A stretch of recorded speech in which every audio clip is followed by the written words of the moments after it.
Charlotte Motor Speedway. They're lean, they're mean, they're 5 to 7 horses, a man and machine. They're 4 wide before they start to slip and slide. The Coast to Coast Racing League 350A Modifieds, Pro Late Models, and the 360 Sprint Cars.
Tonight, we crowned 3 champions this evening at the home of the World Finals, the dirt track at Charlotte Motor Speedway. The 2024 season officially closes with the cherry on top. It's the season finale of Monday Night Madness. In the Renegades division, Patrick Spangler has been the best driver all season long. He's 1 race away from another championship in his illustrious career. But Chad Griggs looking for a possible upset. It will be very tough, though, to do so tonight in Griggs' second Renegade season. And the Rebels, a tight battle as well. Brian Moore Jr., couple of points with the advantage on Brandon Dittmer. But we start things off with Open 358 Modifieds, 3 drivers with a chance at the championship this evening. On your screen, Isaac Salas, Anthony Morano, Sam Bachman, the 3 that will battle it out. We will keep you posted on how the points look as soon as possible after the checkered flag waves. We're so glad you could join us here on the Coast to Coast Racing Network and Slide Job Racing Network. Marty Sakala with you. Thanks for joining us this evening. We hope you all had a great Thanksgiving up in America. The Canadians had to go on with work. Great car count this evening for Open 358's 26 drivers tonight. That means we'll have 4 heat races. We will have a B main. Actually, check that, 27 drivers. In the last second, Logan Wentz just made his way on in. Qualifying is just about set to go. We'll get the first driver on the racetrack. That'll be the driver of the 33, John Morano. 2 minutes to qualify here. 2 laps. Show us what you got.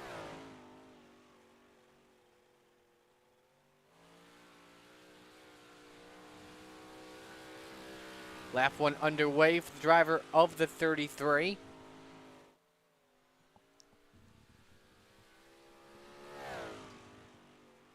See John running the cushion here early. He'll set the bar here in qualifying. As the lap times start to come in, Morano goes with a 16:46. Michael Vitale to the top, 16:04. Joseph Grandy puts up on his first lap second quick at a 16:05. He's about 200ths off the pace of the Jokesters running right now. Here comes Vitale off at turn 4 to the checkered flag. Is this a better lap for him? He's on the pole, but Sam Bachman goes quick time. 15:5:998, the only 15-second lap we've got on track right now. Trevor Giroux just came across the line, finishing lap 2. He clocks in at a 16:07, sixth quickest. Meanwhile, Isaac Salas, quick time, 15:94. He's 500ths quicker than one of his nemesis in the 007.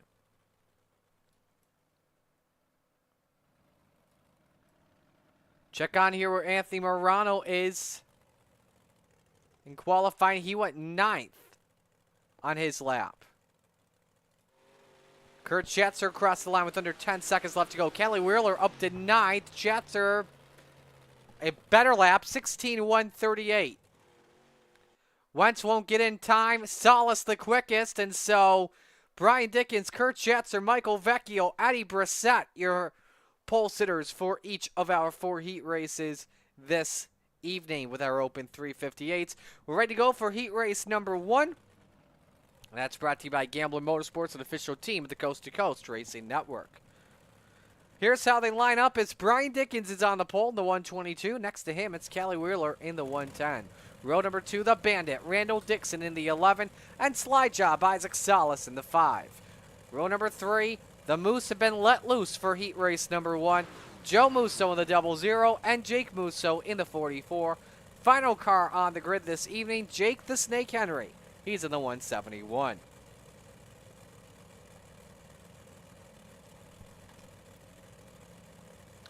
We are excited for tonight. As always, our friends for Monday Night Madness is brought to you by Extreme eSpeed TV, the Open 358s.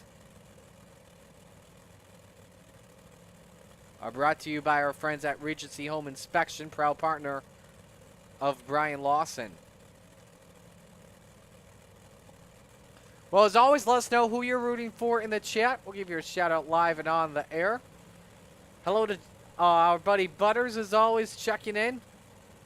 I think we all know who he's rooting for by now. He's rooting for Venom Racing, hoping for Isaac Salas to start on the pole.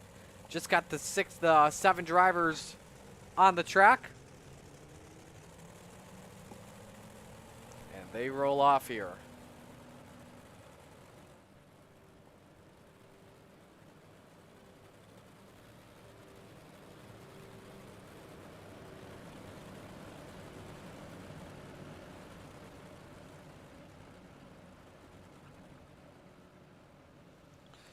Three drivers in the battle for the championship tonight. We've got one of those drivers, your points leader, Salas, coming in a dominant season so far. Actually going to go 1 extra lap until we go green. Hopefully we see this down to 1, especially with the big car count this evening.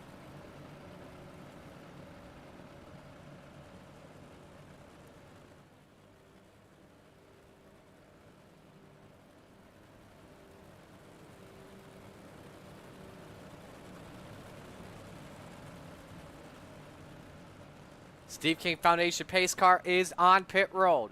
Top 4 drivers transfer into tonight's feature. The winner is on pole position.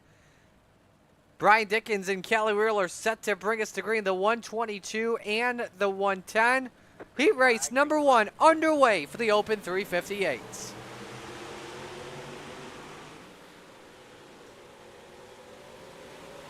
Dickens washes up the hill. Kelly Wheeler decides not to go for the crossover. Salas looks underneath near contact. As you see Wheeler in that 110 Manny had a handful there in turn 3.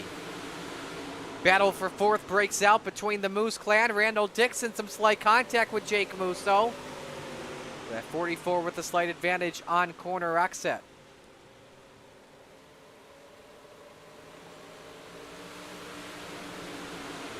Jake with the edge. Looks like a battle at Daytona in the final lap between the two Moose clan, the Moose members. Because you know them, they're always good at the asphalt tracks and always like to battle it out in a photo finish. Salas looks low on Kelly Wheeler, cannot make the pass work. Remember, Salas was the quickest driver in qualifying. Jake Musso up 2 spots and highly approaching the 5 of Salas. This could make things interesting here, we'll have to see. But this is what you want if you're both Morano and Bachman. This would put Salas 9th on the grid. 1 spot is 4 spots per feature. Try to make the pass there for a second, could not get that to work. He'll look, but up at the wall goes slide job. Had to lift off the throttle and caught it.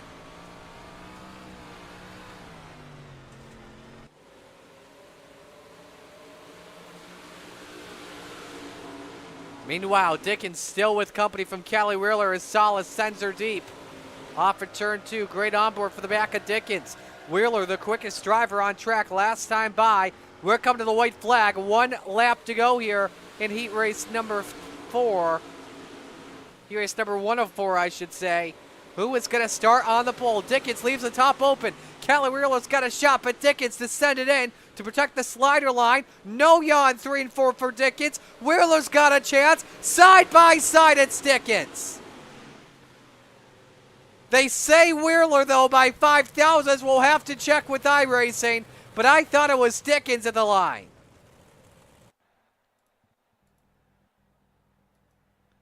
1,000th of a second for Kelly Wheeler per iRacing. You gotta be kidding me. Like right here, it looks easily to be the 122, but you gotta look a little bit closer than that, and this will give you the best idea. Man, oh man, how close that is.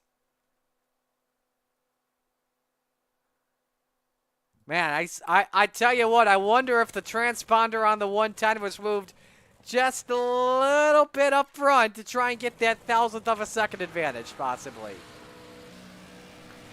Anyway, moving on. Heat 2 brought to you by Regency Home Inspections, proud partner of Brian Lawson, the Venom Racing Clan. Regency Home Inspections, the official sponsor of the Open 358s. Superman, Kurt Schatzer on the pole in the 218. Next to him, the Magic Ant-Man, Anthony Morano in the 32. Row number 2, you've got Scott Rayome in the 4. Slide job Scotty next to Sam Bachman in the 107. Row 3, John Morano in the 33. And the Spider Monkey, Brandon Dittmer in the 83. Stephen Goldner rounds out the grid. He starts from 7th. 2 championship contenders in heat race number 2. Morano and Bachman trying to use it to their advantage as we're green.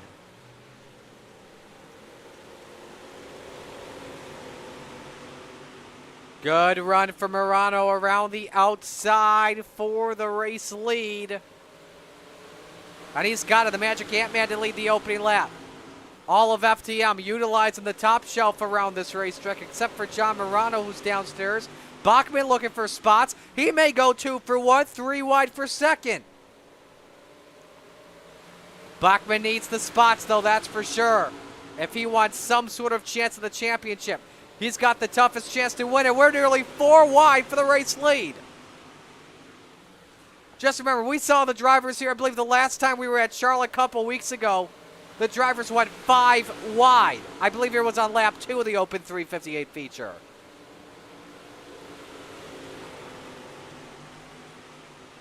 Here comes Rayome for the race lead. Not really what Morano wants, as he needs all the positions here. Onboard slide job Scotty.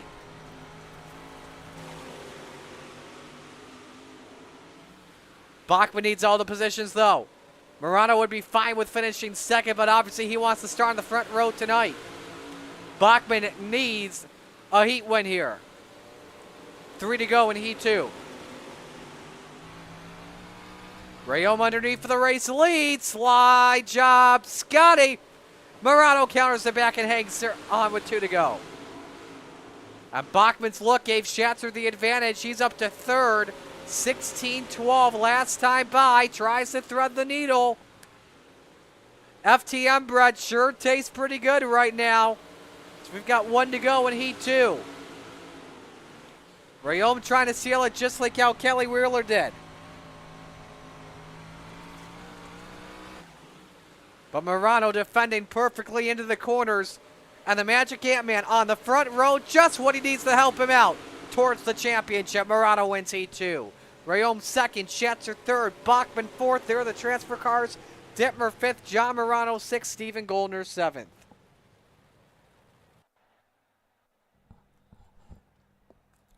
We now move to Heat 3, brought to you by Maurer Farm Management, and here's the starting lineup. Michael Vecchio on the pole in the 247, a proud partner of us on Thursday nights. Next to him, it's Soupy Dan McLaren in the 88. Row number 2, the Philly Flyer, Trevor Drew in the 075, and the Jokester, Michael Vitale in the 213. Row 3, the Mayor, Steve Bixler in the 75, and Logan Wentz next to him in the 118. And the final car on the grid schedule this evening, the General, Andy Patton in the 87.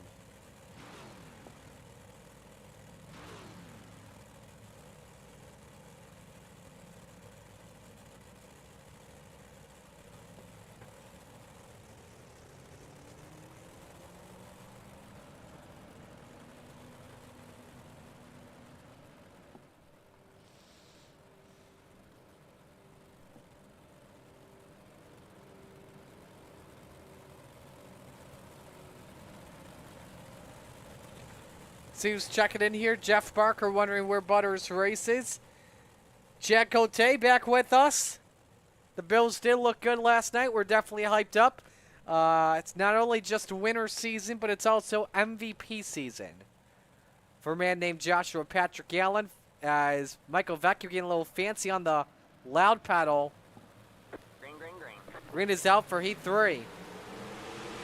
Oh, McLaren and Vecchio have contact. 4 wide for second, nearly 5 wide once again. And through goes Trevor Drew. Things went awry all around with that front row. No call for Andy Patton, by the way, on the grid. Lap 1 led by the Philly Flyer. But I know who's going to be exchanging Christmas gifts this year, McLaren and Drew. Vitale looking for the second position as we just had trouble with Steve Bixler. In 75, he's pulled her onto pit road. It's our first crash of the night as we watch our battle for second.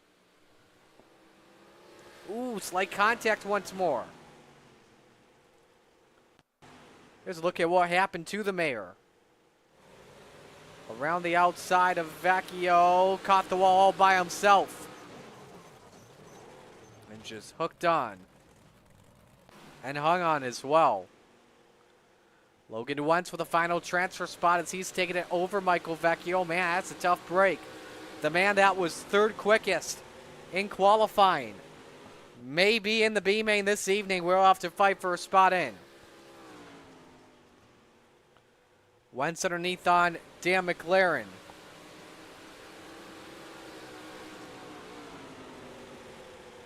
Vecchio wants it back. Tried it for the risky slider. Nothing worked there. Wentz wants an insurance spot for McLaren. He's trying to grab it once again on board with a 118. Went in deep. He nearly caught that Uke tire. In turn 3 was side by side for just a moment. Wentz forces McLaren up. Great battle for third, and Soupy's hanging on. Look at Logan go once more with a slider. Logan so good on corner entry. McLaren much better on corner exit. As they are door-to-door for third. Beautiful slider for Logan Wentz. McLaren counters. That was it. Oh, man. I was getting so excited. Trevor Drew won the heat. Vitale second. Vecchio, Bixler, and Patton down to the beam. And I am so sorry, Philly Flyer. Final heat race set to go. Here's the starting lineup as Eddie Brissett is on the pole in the 015. Next to him, it's Shaggy Zach Chapman in the 72.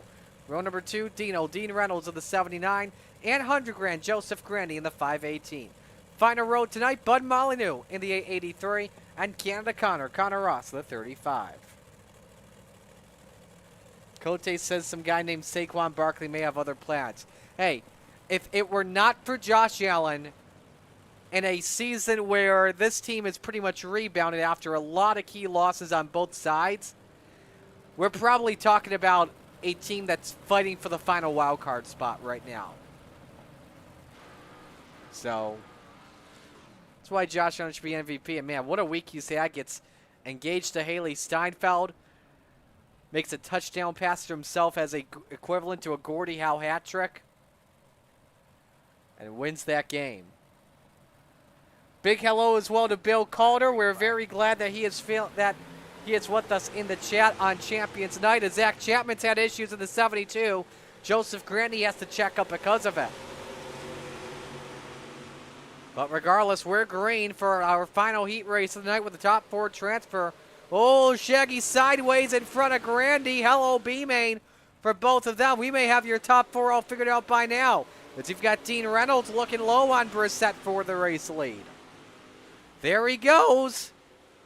See if he sends her a little bit deep. Nope, he doesn't.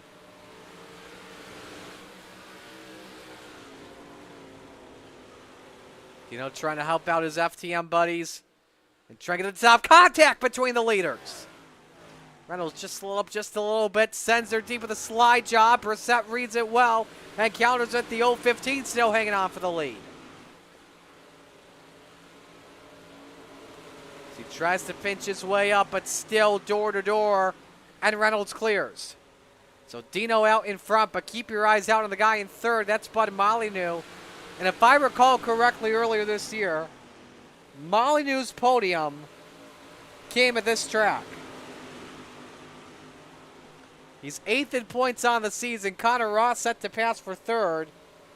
I hope I'm wrong. It was Lucas Oil Speedway where we had that podium finish. But I believe he's been good at this track in the past as Canada Connor officially takes away P3. Hey, we all may have to make a trip to his neck of the woods come the week of May when it's like, what is it? I would consider it unofficially 410 Sprint Car Week in Western New York in Canada. When the Outlaws come to Ohsweken Speedway. Chapman has put his car in the pit, on the pit road. Final lap is underway for the driver of the Super Dirt Car Series, number 79, Dean Reynolds. Through turns number 3 and 4, sees the checkers. He'll start outside of row number 2 tonight. Battle for second. We've got Brissett by 100th of a second. Connor Ross had a really good look at it. Bud Molyneux finishes 4th. So now it is B-Main time here tonight. Last chance showdown. Here's a look at the lineup as a Moose is on the pole. Joe Musso in the 00. Next to him, the Spider Monkey, Brandon Dittmer in the 83. Row number 2, Michael Vecchio in the 247. Next to Shaggy, Zach Chapman in the 72. Row 3, Jake the Snake Henry in the 171. And John Morano in the 33. Row 4, the Mayor, Steve Bixter in the 75. Next to 100 grand, Joseph Grandy in the 518. Rounding out the top 10 here this evening in our B-Main, Randall Dixon, the band in the 011, and Stephen Goldner in the 30. Andy Patton once again does not grid. I wonder if he hit the race button by mistake instead of the watch button.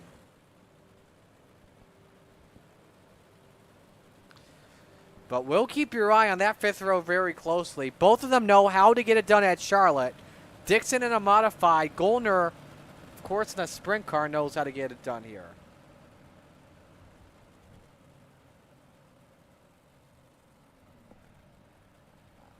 Gary Sigelcow checking in. Waiting for Venom Racing. Cote says he's got Allen in fantasy. The guy's a stud. Yeah, so does Josh Allen. Why wouldn't he have him in his fantasy lineup? So we're green for the B-Main. We'll focus on the 8th place driver after lap number 1, Joe Musso. Good start from Brandon Dittmer. But him and the Spider Monkey trying to trade the basement line. For the race lead on lap number 1, give it to Joe Musso. 8th spot belongs to the 33 of John Morano. That's the final spot in. Top 8 through, 9th through 10th, either going to drink a beer early or they'll get ready for the Rebels. Michael Vecchio in trouble. How did he keep it straight? I don't know, but let's see how the steering is for the 247. A lot of ground to make up. John Morano in trouble. Steve Bixler sideways as Morano leads on the Bandit. Bixler sideways right in front of the old 33. John finds a way to catch it. And now he's underneath on Goldner for 7th. This is some great racing for P8 and P7. Vecchio and Morano side by side. That's just what Bixler wants to see out of the rearview mirror. But here comes that 247 once again. Oh, look out. Bixler in the wall. They hooked. Bixler tried to come up. Vecchio underneath. Slide job for 8th. The 247 back up into the spot. Bixler almost gave the chrome horn at the 247.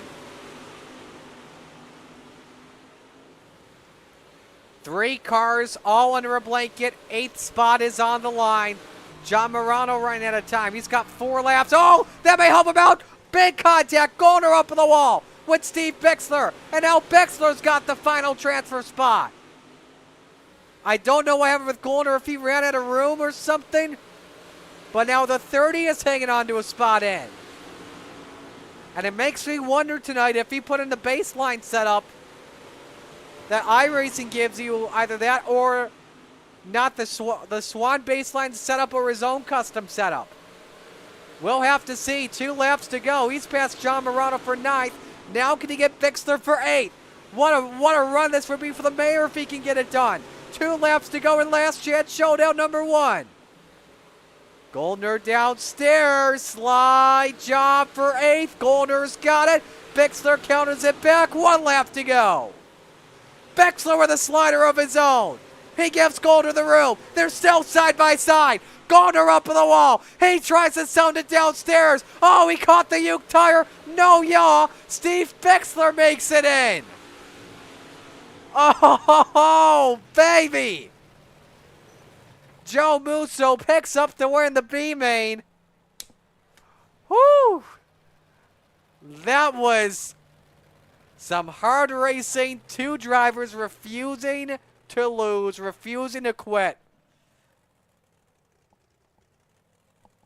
Bixler tried to center, then he knew he would not have enough. And that was it. So our warm-up is underway. We'll step aside, take a break. Stay with us on the Coast to Coast Racing Network.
Final moments here underway before we go racing here on the Coast to Coast Racing Network. Marty Cicala with you. We're so glad you could join us here tonight. Connor Ross checking in, talking a little bit about Oshweek, and hopefully the crate sprints are on the card as along with the World of Outlaws. Crate sprints are pretty good with the 305s. Of course, the 410s will be much more powerful. Kelsey checking in, rooting for Isaac. And Bill says a long way to go yet, but the stroke is not going to beat me. That a boy, Bill. For those wondering why we did that tribute for Bill, I believe it was last week. Bill suffered a little mini stroke and was in the hospital recovering, but I believe he is now home, which is great to see. He's been posting updates on the Coast to Coast Racing League Lounge, where we all talk from time to time. Really good to see Bill watching tonight's championship race. As we are set to go for our first feature of the night, let's meet the field and we'll give you your starting lineup. Starting lineup brought to you by RSN Trackside. As Callie Wheeler on the pole in the 110. Next to him, it's the Magic Ant-Man, Anthony Morano in the 32. Row number 2, the Philly Flyer, Trevor Giroux in the 75. And Dean Reynolds in the 79. Row 3, Brian Dickens, the 122. And Slide Job Scott Rayome in the 4. Row number 4, the Jokester, Michael Vitale in the 213. And Eddie Brissett in the 015. Rounding out the top 10, it's Slide Job, Isaac Salas in the 5, and Superman, Kurt Schatzer in the 218. Row number 6, Logan Wentz in the 118, and Connor Ross in the 35. Row 7, it's Joe Musso in the 44, and Sam Bachman in the 007. Row 8, Dan McLaren, he's in the 88, and Bud Molyneux in the 883. Row 9, Joe Musso in the 00, and the Spider Monkey, Brandon Dittmer in car 83. Row number 10, it is Shaggy Zach Chapman, the 72, and 100 grand, Joseph Granny in the 518. Row 11, the Bandit, Randall Dixon in the 011, and Jake the Snake Henry in the 171. Final row this evening, Michael Vecchio in the 247, and the Mayor, Steve Bixler in the 75. 30 laps around the corner, my pick to win this evening. Give me... You know, I didn't pick him at all Thursday. I didn't want to jinx him, but I'll pick him tonight because it's Monday. Why not? Give me Dino for the win from 4th. We'll just have to see what happens.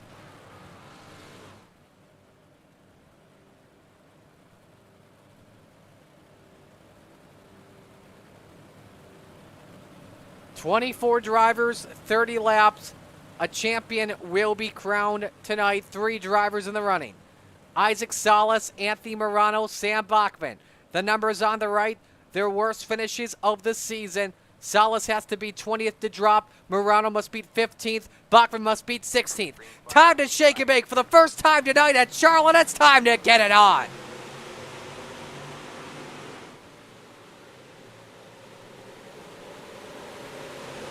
Flatline Racing Bodies, green flag is out. 30 laps. We're 3 wide already for the race lead, but the yellow flag waves, the big one in turn 3.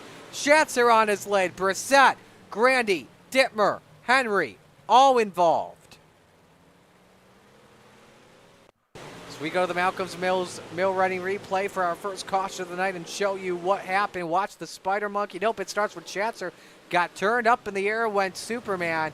And Brissett had a roof full.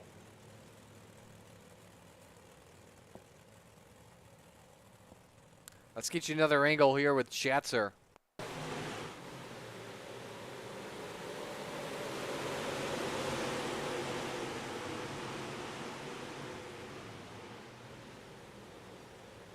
Up in the fencing. Right on board with Eddie Brissett. Fast Eddie probably had the best view of anyone. Yep, the 2 simply touched.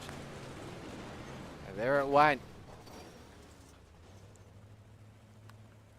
Not the start. About a quarter of the field wanted, as they'll have to use a quick repair.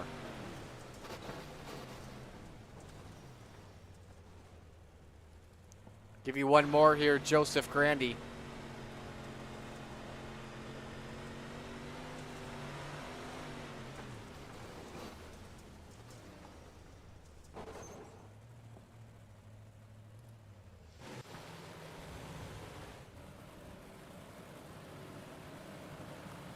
Try this once again. One lap is complete. Nobody moves up a spot unless you're involved in an accident. Then you go down.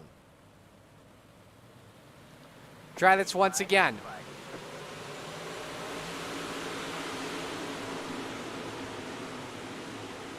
Good jump from Kelly Wheeler as Morano and Giroux side by side for the second position. Dino follows Toe. 3 wide up in mid-pack as lap number 2 is led by the 110 of Kelly Wheeler.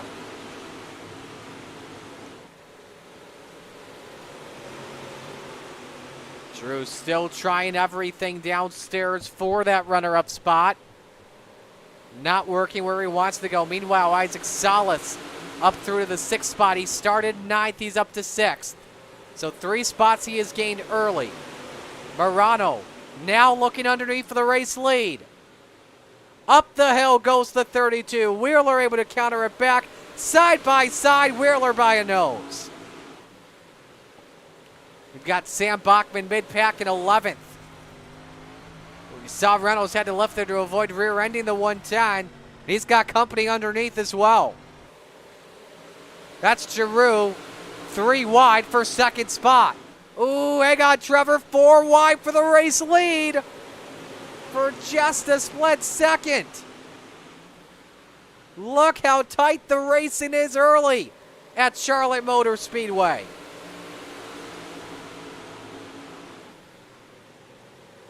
Up the hill goes Wheeler once again, and folks, watch out for that 883 of Bud Molyneux. He's the quickest car on track. He started 16th. He's up to 8th. We're nearly 4 wide once again as Rayom and Salas are leaning on another. And Morano has cleared Dean Reynolds by 0.3 of a second. Wheeler's by himself in 3rd, still 3 wide for 4th. Too close to call between Giroux or Rayom at the line.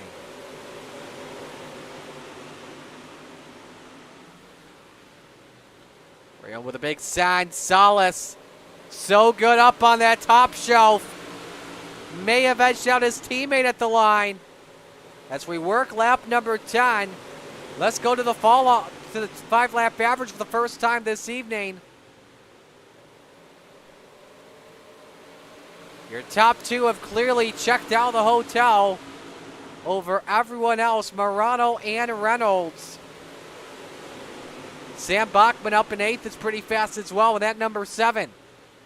Rayom for the bottom step of the podium on Kelly Wheeler trying to make it an FTM podium lockout. Reynolds showing some good speed on his teammate, but he knows Morano needs every point possible. Morano looking for win 4 in the air. Kelly Wheeler has crashed with Connor Ross, and Isaac Salas may be involved in this. He's faded to the back. Something has gone amiss on the right front of the 5, I believe. He has no steering one bit. Big implications towards the championship. And Salas got to get it back up. You can't use a toe at this point. Everything is going downhill for him.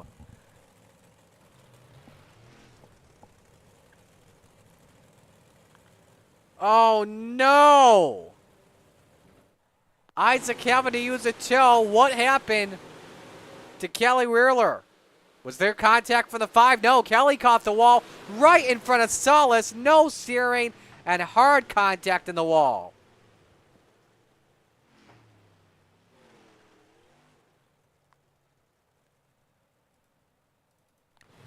On board with Canada Connor.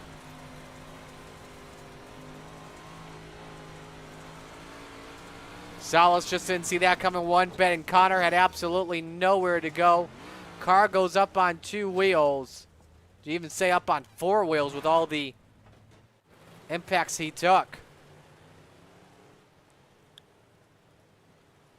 A reminder, let's go back to the points. In the parentheses, the worst finishes on the year. For Salas, it's 20. Now, because he has missed a race, Can only drop one. And Salas has scored in last. We're back to green. We'll have to see how things shake up here. Salas will go a lap down. And the chances for a championship are likely over. Battle for second, Reynolds and Rayome and Giroux. Can the Philly Flyer get on the bottom step of the podium? How about Bachman and Molyneux? Bachman up 9, Giroux up 10. Randall Dixon in the 011 up 13. He is up to 9th. What a run for the Bandit, who has won at Charlotte in the past in this series. Philly Flyer doing everything he can to grab second. Hanging out up top. Yellow. And we've got Michael Vecchio and Dan McLaren. And we're hearing maybe Brandon Dittmer as well.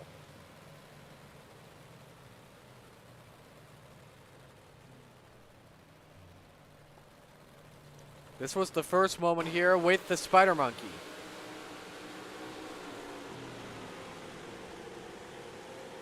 Hello, Tory Tire. Oh, hello, 2 Tory Tires. 3. Can I get a 4th? Nope.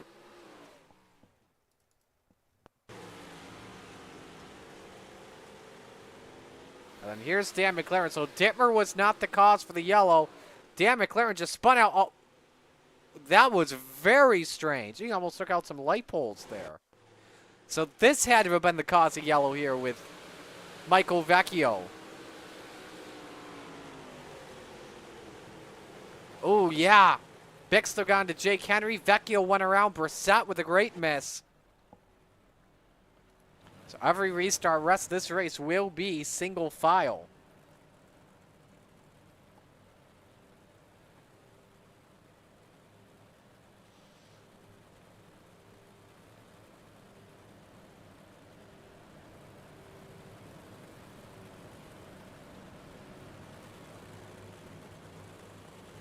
Going green this time by.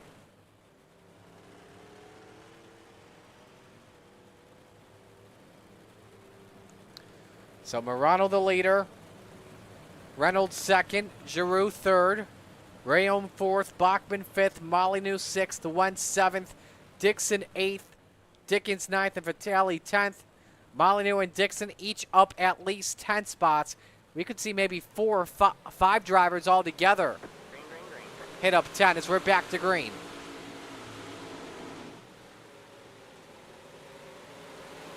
Morano holds serve down low. Scotty trying to thread the needle with his teammate underneath.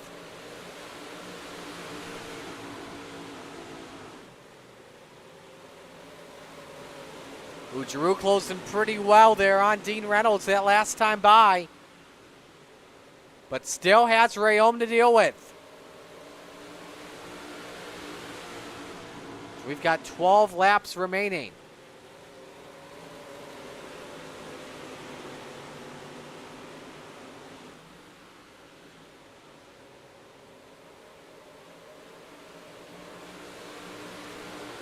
Some close racing all around here at Charlotte. Dixon and Vitale battling for 9th. Dixon still trying to get that hard charger award. And now the race for second. Giroux underneath. Reynolds a little bit tight there through the corner unless Giroux went in deep and forced him up. Man, the Philly Flyer nearly catches the Uke tire. Put your top 3 all under a blanket for the race lead. Different line by the Venom driver compared to FTM. 9 laps of racing remaining. And a look at the 5-lap average once again. I got a feeling the quickest car on track is Giroux, and it is. Randall Dixon, I believe it is, also looking quick. But that's actually Brian Dickens, rather. Reynolds around the outside for the lead. Look at Giroux. That thin of a gap contact. They doored each other, and Giroux caught the wall. 7 laps of racing to go. Now it's Giroux downstairs for second. Oh, hang on, Trevor. No! Dang it. Oh. Around goes the 75. No caution as he spun out in the grass. That puts him down to 17th. And it's come down to FTM drivers. They have the top 4 spots at the moment. First driver is in 5th. That's Brian Dickens and Bud Molyneux battling for the position. 5 laps of racing to go. Dino's got the best chance, though, to take this win away from Anthony Morano. The Magic Ant-Man looking for win 4 on the year. Dean's looking for his first win of the season in Open 358 competition. 4 laps of racing to go. Look at the lap times of the last time by. Morano slower by 100th. And you know they're going to race each other very clean.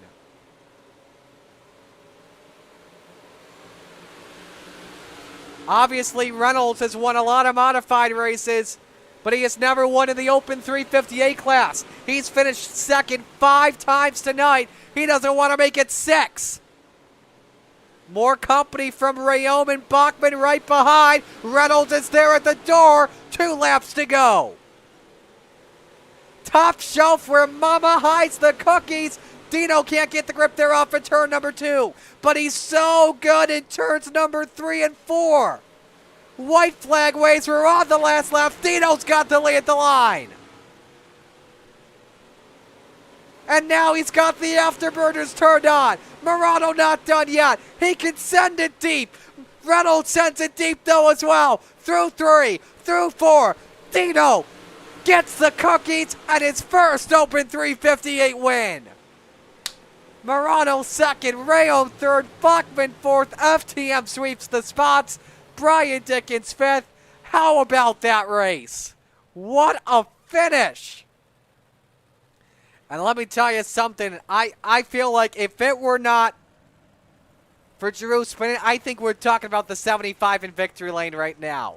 Reynolds your winner. And we're going to wait for the points to officially update. But I've got a good feeling that man in the middle is your 2024 Season 4 champion. We'll have to wait for what the points tell us. But Dean Reynolds, good for him.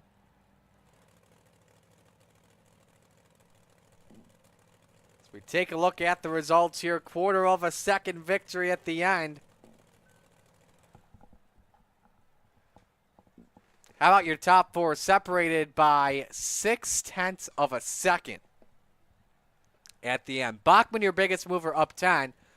Molyneux and Grandy each went up 10 throughout the race as well. Give credit as well to Jake Henry up 9, Zach Chapman up 7.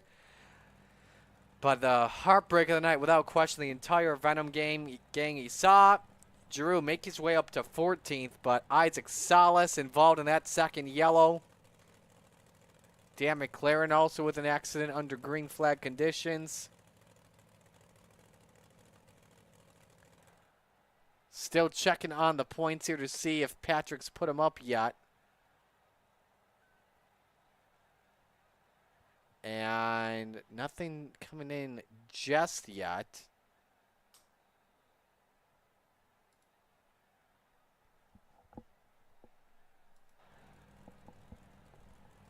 All right, let's see here. Do we have your top 3 while we are at it?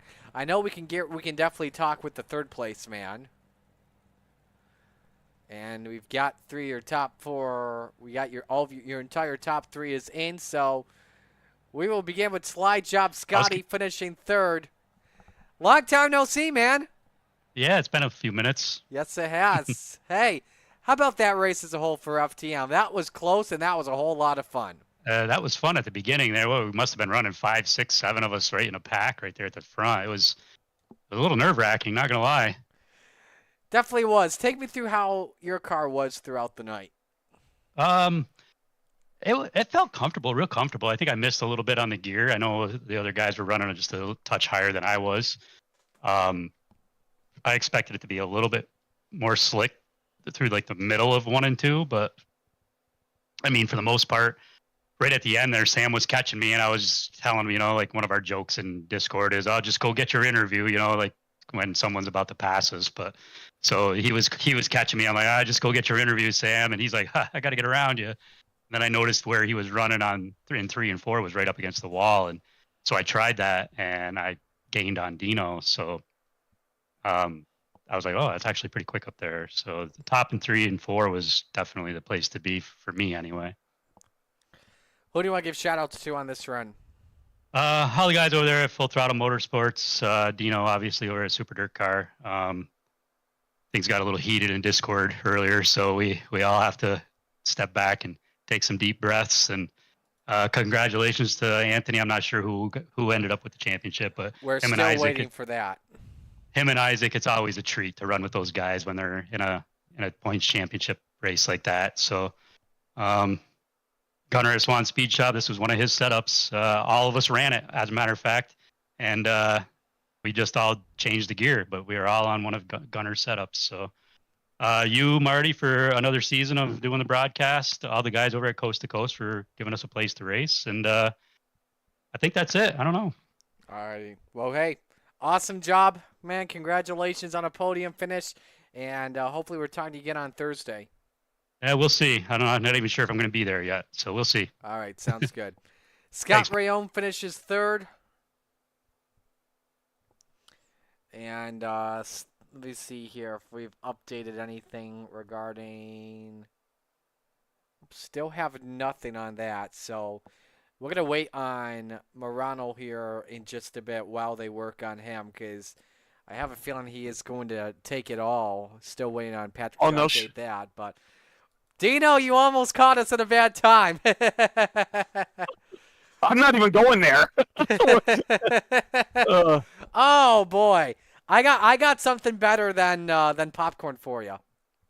What's that? Top shelf where Mama hides the cookies. There you go. There you go. Take me through it. Well, I you know me. I love the top, and I found a nice lane. And the 3/4 top of 1 and 2, it was better than up top, although Trevor made the up top work a little bit better. But I always have a nice slider in 3 and 4. I do like doing that. And then I didn't think I was going to have enough to get Anthony, but a couple times he mic'd up in Discord and said, "Oop, I missed the bottom there. Oop, I missed the bottom there." And he made 2 mistakes, and I think that's all that helped me was get those 2 mistakes because he's just so good. But when Isaac disconnected, we were doing a little team orders there. I wasn't going to try to pass him at all, because we want to get him home for a championship, and we are a team, and we work together, and he'll do the same for me. So I was going to stay in second right to the end. But then when we saw Isaac disconnect, I said, well, it's fair game now. We're all going to go. And but it's funny. We were just talking to Trevor. When we race, Marty, we actually don't talk to each other.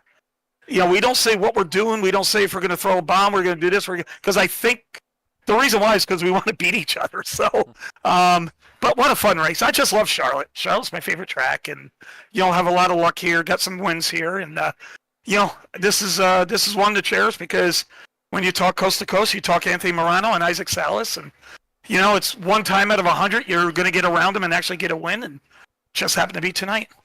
Well, you were here a few weeks ago, too, so that kind of helped. As far as... being in person at Charlotte a couple weeks ago. Oh yeah, so yeah, no, it's funny though. The what you think might be in real life at the track is going to happen in iRacing, but there's only so much they can do. I actually get a little bit upset when people say it doesn't race like it really does. I go, guys, they change bankings, they put new different clay down, they do this, they do that. It's not going to be the same. And just race it the way iRacing prepares it, and it's your job to go learn it.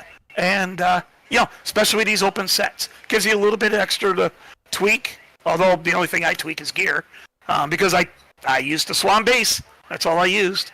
And,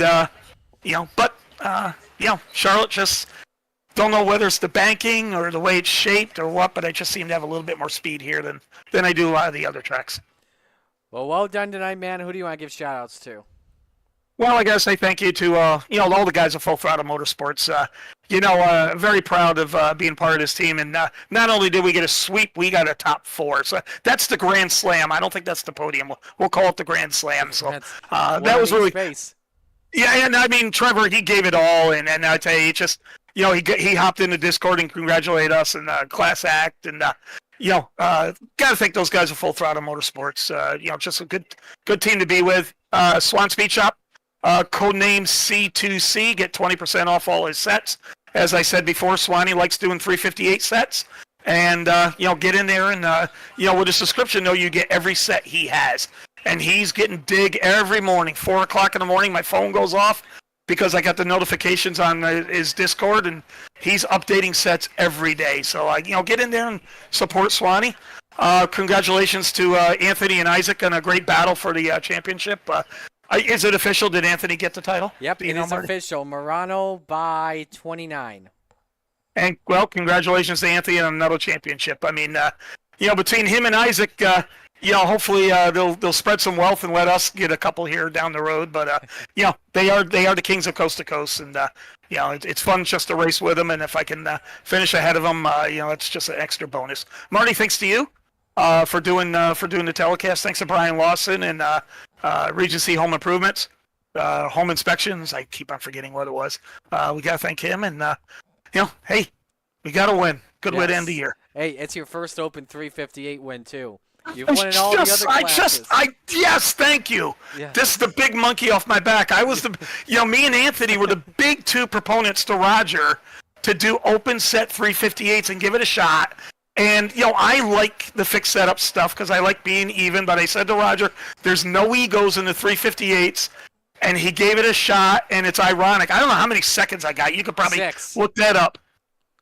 Probably 812 seconds, but... but yes, finally my first win. So, yay! Yeah. After 6 seconds, you finally get a win. Well done, man. Congratulations. Thanks a lot, Marty. I appreciate it, man, and congratulations to everybody. Absolutely. Dean Reynolds, your winner here tonight in Open 358. Now we talk to your champion in second. It's official. Anthony Morano, your champion. How's that feel, man? That feels pretty damn good. We spend a lot of time with setups and stuff like that over at FTM and Swan Speed Shop, so to be able to get another one of these and bring it back over there is pretty sweet. Take me through going into this day. Isaac started, I believe it was a 9th starting spot in the feature. You started second. It really was pretty much nearly a game of track position. You really wanted to have the momentum going on in.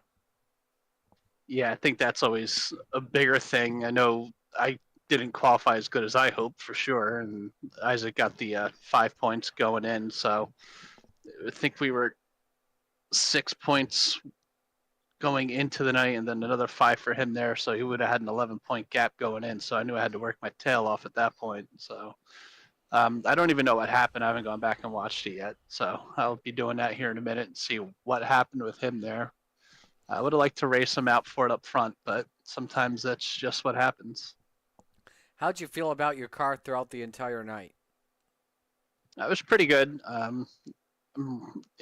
ran a pretty tall gear so I can run the bottom in 1 and 2, and that always seems to work out in my favor, and then try to run a slider or something in 3 and 4. And I tried the bottom a few times center in 3 and 4. It was okay, but wasn't all that good. But then I missed the bottom a couple times in 1 and 2, and Dino just came flying up to me and went right around me like I was standing still. So we'll definitely take second. I think FTM finished 1, 2, 3, 4. So that's always a beautiful thing, sweeping the podium and getting a little extra on top. Well, hey, well deserved, man. Who do you want to give shout outs to? I gotta thank my wife Sherry, the boys over there at FTM, Dean with Super Dare Car, Logan at High Mom Lens, Gunner at Swan Speed Shop for all season making sure we got the best we can get.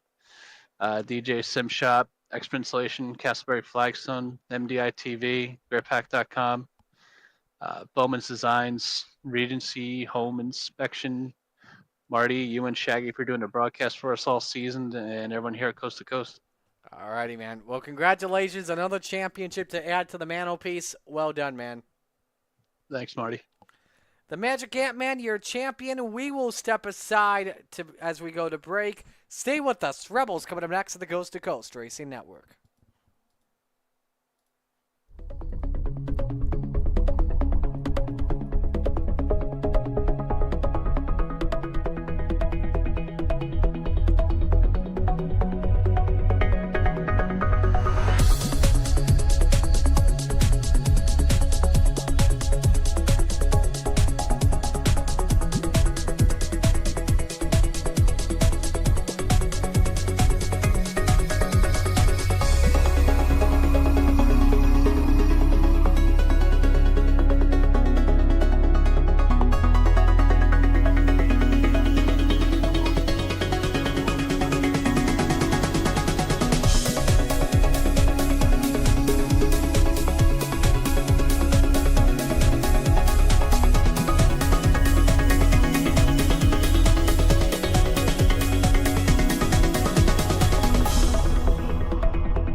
It's time for another edition of RSN Trackside, powered by Bob Johnson Auto Group on Rock Sports Network. Kiss on the champion.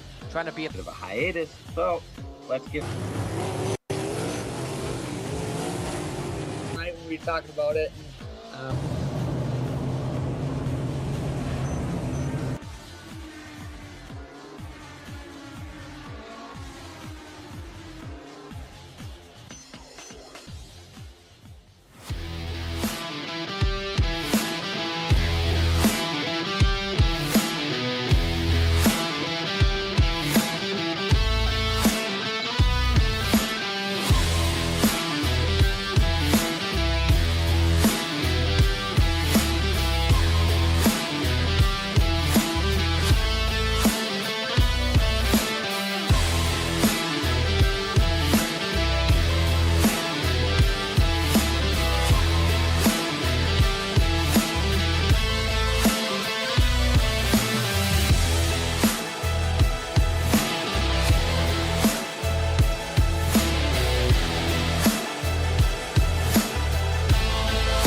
Outpouring of love was amazing. These dollars had come together to support us, and we realized, no, we didn't want to use them for us. We wanted to use them to help others. The foundation has done so much for so many people. It helps any family that has somebody, whether it be a crew member or one of the drivers, that get hurt. We can help them to get through the situation. I was injured in a non-wing sprint car accident that broke my neck and left me with a spinal cord injury. I was in the hospital 8 months, and that got really, really expensive, so having that extra help to help push me and my family forward was a big deal.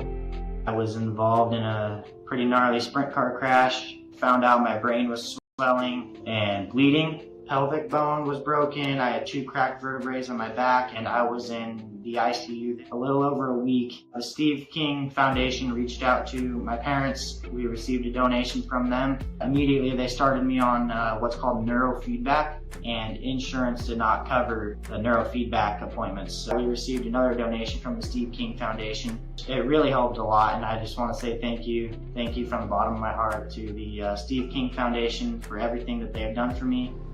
This last Sunday, I got to turn laps in my modified here. That was my first laps back in a race car since the accident, and I truly believe that if it wasn't for the Steve King Foundation, I wouldn't be able to do that or be where I'm at today.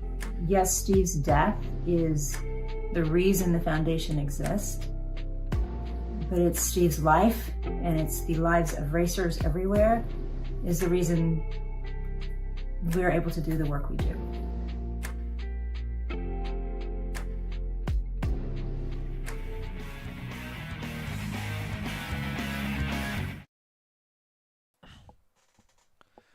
Qualifying is just about set here to wrap up. Here with the Rebels division, Joseph Grandy the quickest at a 13:19. 2 heats are coming up for you this evening. And so Cale Bixler, Dan McLaren will be on the pole position for each heat. But we'll talk about the storylines here as we get ready to go for heat race number 1 tonight. And that, of course, is the championship battle coming in. Brian Moore Jr. leading by 34 points on Brandon Dittmer with 2 drops. And in fact, it's up 4 for Moore Jr. You can see the drivers' worst finish on the season. They each have missed 1 race so far on the year. So it's set for heat race number 1 for our Rebels division, brought to you by Gambler Motorsports. Our Rebels is always brought to you by our friends at Malcolm's Mills Mill Ready, who sponsored the replays. The starting lineup has Cale Bixler on the pole in the 789. Next to him, the General, Andy Patton, in the 87. Row number 2, Devo, Donovan Ross, the 5, and 100 grand, Joseph Grandy, in the 518. Row 3, Dylan Berg in car number 14, and Brian Moore Sr. in the 558. And the final row for tonight, Joe Musso in the 00, and the Mayor, Steve Bixler, in the 75.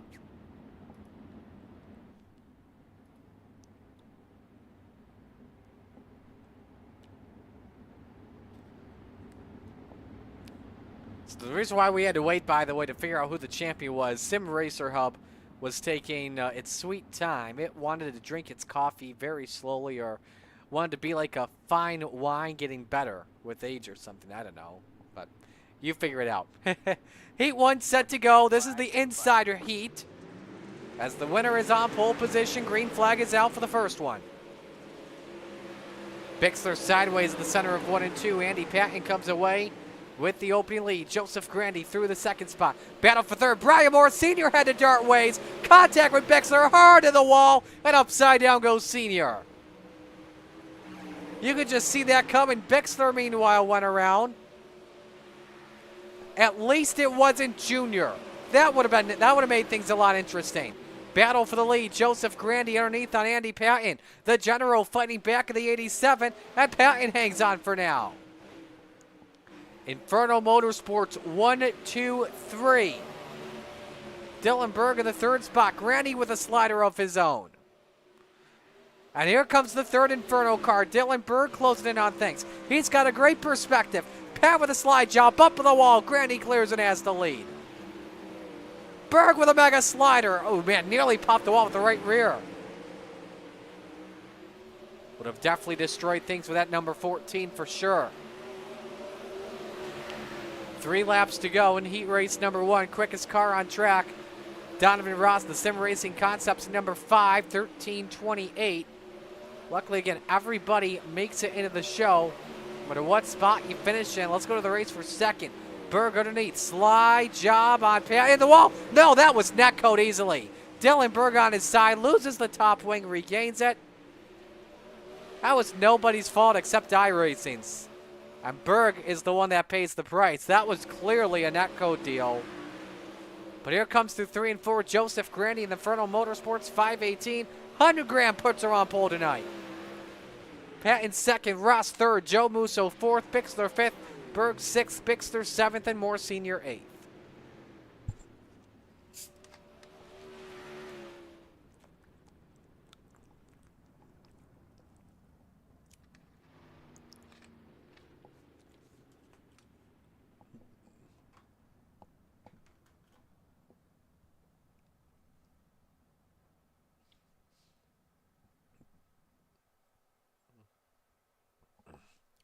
Time for heat race number 2, brought to you by Regency Home Inspection. Here's the starting lineup.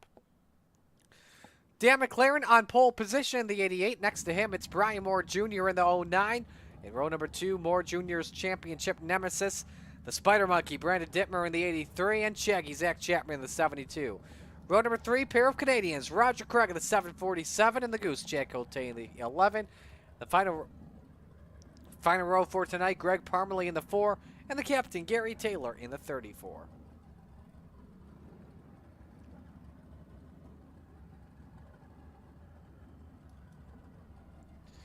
So this is 4-on-4 pretty much. America versus Canada. As we get set to go for action. Let us know who you're rooting for in the chat tonight. We'll give you a shout out live and on the air.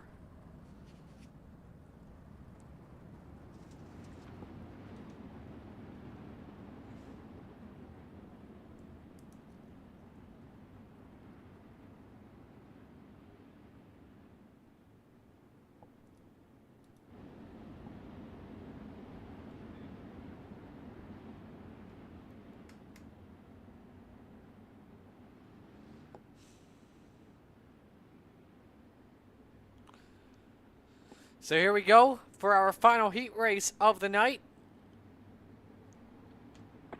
The outside heat race is green at Charlotte. Great start for Brandon Dittmer. Dan McLaren had to go to the back of the field here, and here we go. Your top 2 side by side. Lap 1 led by Moore Jr. Good slider from the 09. Dittmer able to counter back. Slide job city between your 2 in the championship. Here comes Moore Jr. in the 09. Puts her in deep. And nearly caught the wall. Dittmer downstairs once more. Moore Jr. kissed it.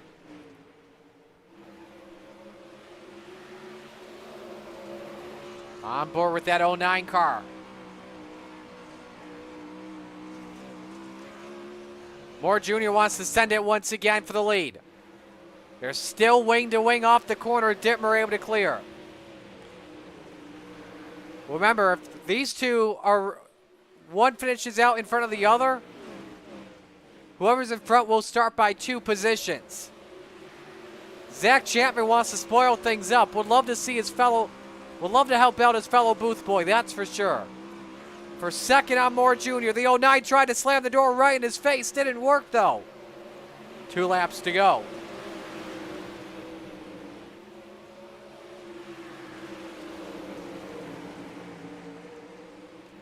Moore Jr. trying once again. Here comes Chapman around the outside. 1 to go. Moore Jr. shuts the door. Shaggy able to counter it back wing to wing. A slider would be big for Chapman. Sends it underneath. Moore Jr. keeps her up top. Tries to counter it back. Chapman finishes second over Moore Jr.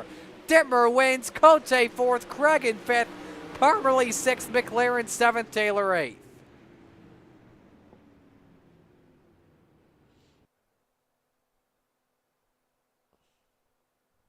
We'll step aside for warm-ups. When we come back, feature time on the Coast to Coast Racing Network.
Back here on the Coast to Coast Racing Network as the warm-ups continue. Joseph Grandy currently the quickest driver on track at a 13.598. Dan McLaren second at a 13.65. David Ross third, 13.69. Fourth, Brian Moore Sr., 13.74. Brandon Dittmer, Zach Chapman, each fifth and sixth with a 13.76.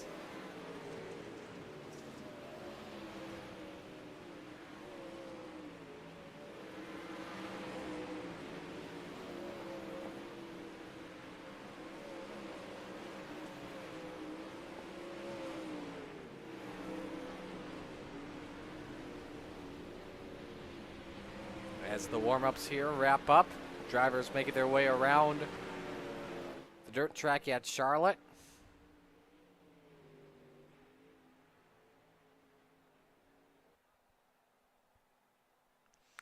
So here we go for feature time at Charlotte. Let's meet the field and give you the RSN trackside starting lineup.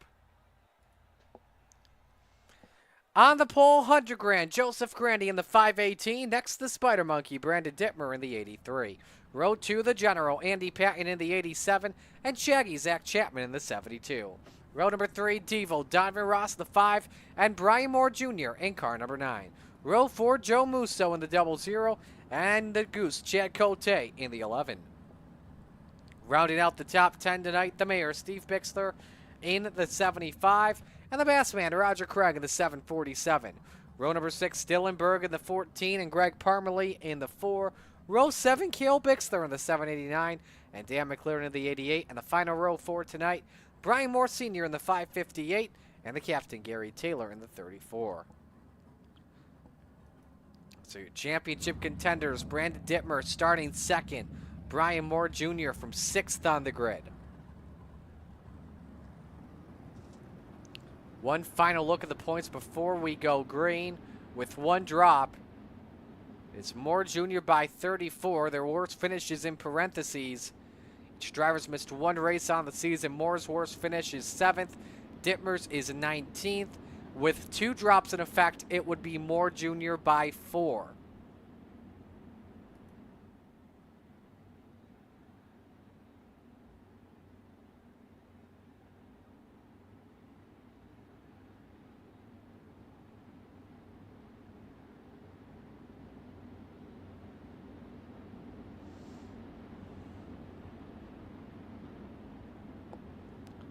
Coming to green flag this time by.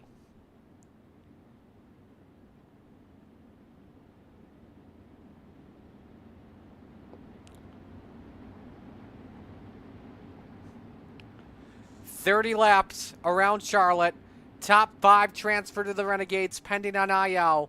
2 drivers going for the championship. It's time to shake and bake for the second time tonight at Charlotte. 100 grand. The Spider Monkey set to bring us to green. It's time to get it on.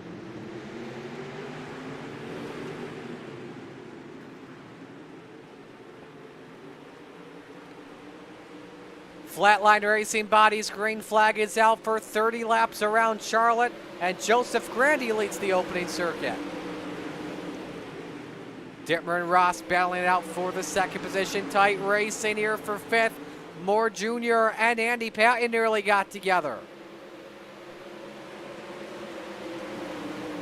As they're wing to wing for the spot there, Patton slides up in front of the 09. Not the start Brian Moore Jr. really wanted. But he's the first driver amongst your 2 drivers of the championship to gain a spot. May even get up 2 here on Donovan Ross, the battle for 4th.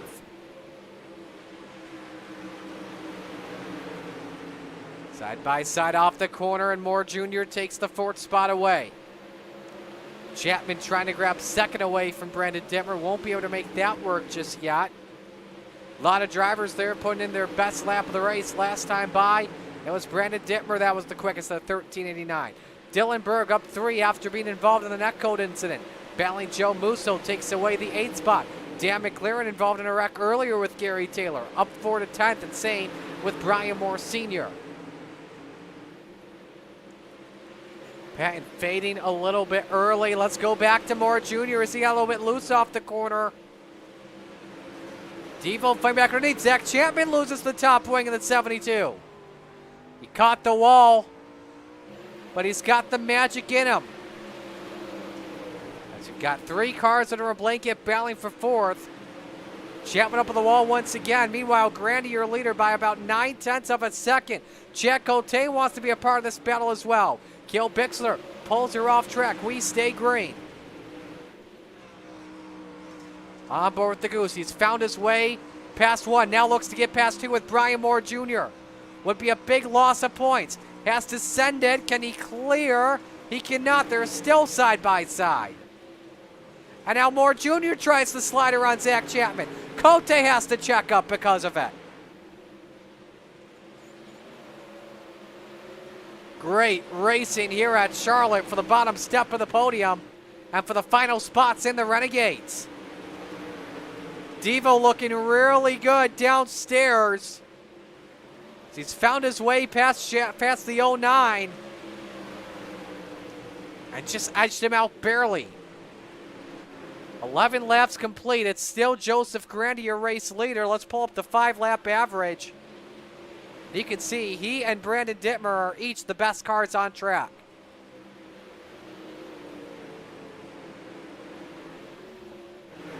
Let's go back to 3rd. Oh, Brian Moore in the wall off of Cote. We got a bumper from Dan McLaren. There was a little bit of a stack up there. Moore Jr. with a slider on Chad Cote. He knows he can't waste any time. It's time to go. He's just in a slide job battle with Cote, Ross, and Chapman. And he's up in the wall there. Now remember, oh boy, almost caught the Uke tire. Remember there, if you get 2x, you lose 2 points towards your towards your total points. Maybe some more contact there with Cote. Oh no, Cote involved in a caution. I was going to say, if you had 0x, you get extra 3 points. But that may have just made things interesting there towards the championship. Let's look how sideways the two were getting, racing each other very hard. That was something Moore had to avoid. Let's look at Dan McLaren as well, does a wheelie and finds a way to keep it straight.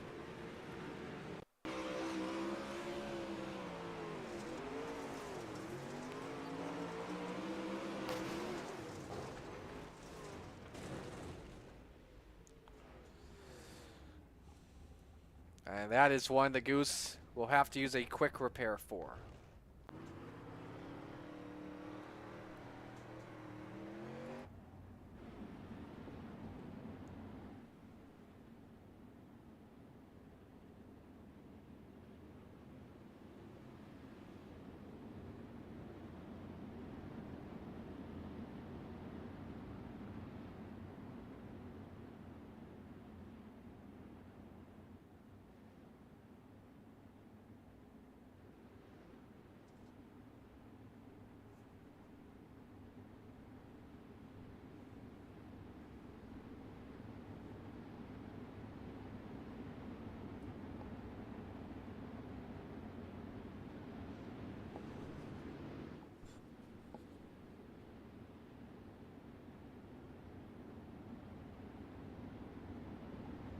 So we're set to go green after our first caution, which took place just around the halfway mark.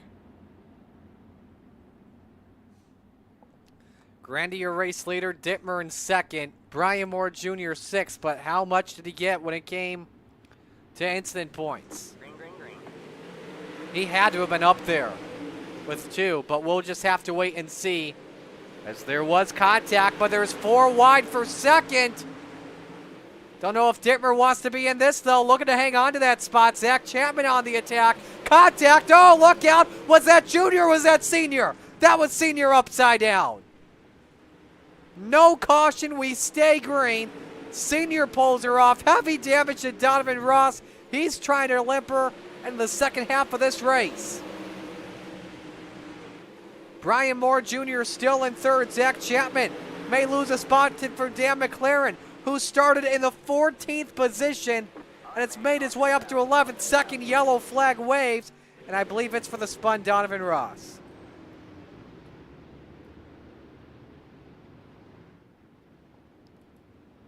Lot of stuff to unpack after that second yellow.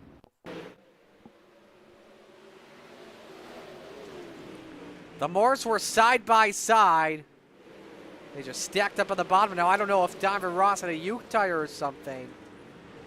Man, Senior got clobbered a couple times.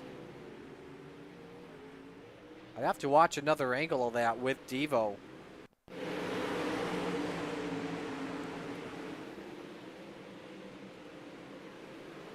Oh, he got hit from Dylan Berg and countered it to try and avoid hitting the uke tire. And went around, had some upside damage from it. Now, this is the onboard. This is what caused the... You see how the left front's bent in? He got hit from behind, actually. It may have been Gary Taylor, but I don't know.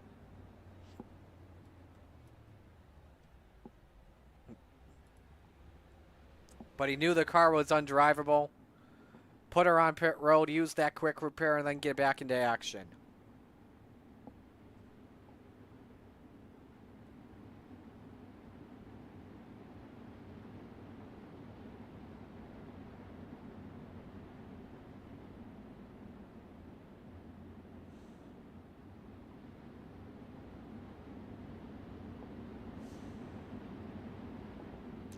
Gonna watch this restart.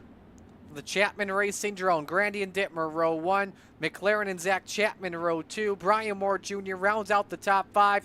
Dittmer second, Moore Jr. 5th. That's the battle for the championship. We're back to the green flag now with 11 to go. Dittmer caught sleeping a little bit, allows Zach Chapman to get underneath. Look at the run for Dan McLaren and for Brian Moore Jr. We were nearly 3 wide. The 09 knows it's time to go to work. He needs to be in front of the 83 if he wants a chance at it. 10 laps to go. Boy, McLaren and Dittmer nearly got into each other there. 9 remaining. I think it was Dittmer for second there at the line. Slides up, gives the 83 room. Near contact, oh, look out! Oh my goodness, Moore Jr. Hard in the wall, that may end his championship run. McLaren also involved. Heavy impact, though, by the 09. Wow, we have a lot to unpack out of that incident, but Brian Moore Jr., championship contender, the same spot where Isaac's championship run came to an end in the Open 358. This did not bring the caution flag out, but Gary Taylor spun in front of Chad Cote, which sent the 11 around. And then here is what happened. McLaren, oh, I think Moore was trying to block and McLaren was already there. And there was the rear end. And Moore Jr. pays the worst price for it. Right on board with McLaren. That's the second time he's done a wheelie tonight. This time he's on 2 wheels. Now, I don't know how much damage he has. But this is where the championship comes to an end. Ah. I felt that. Moore Jr. looking for his first championship in the Rebels. Brandon Dittmer won a couple years ago in Rebels. Would love to get his second Rebels title. I believe it would be his second. Single file rest of the way.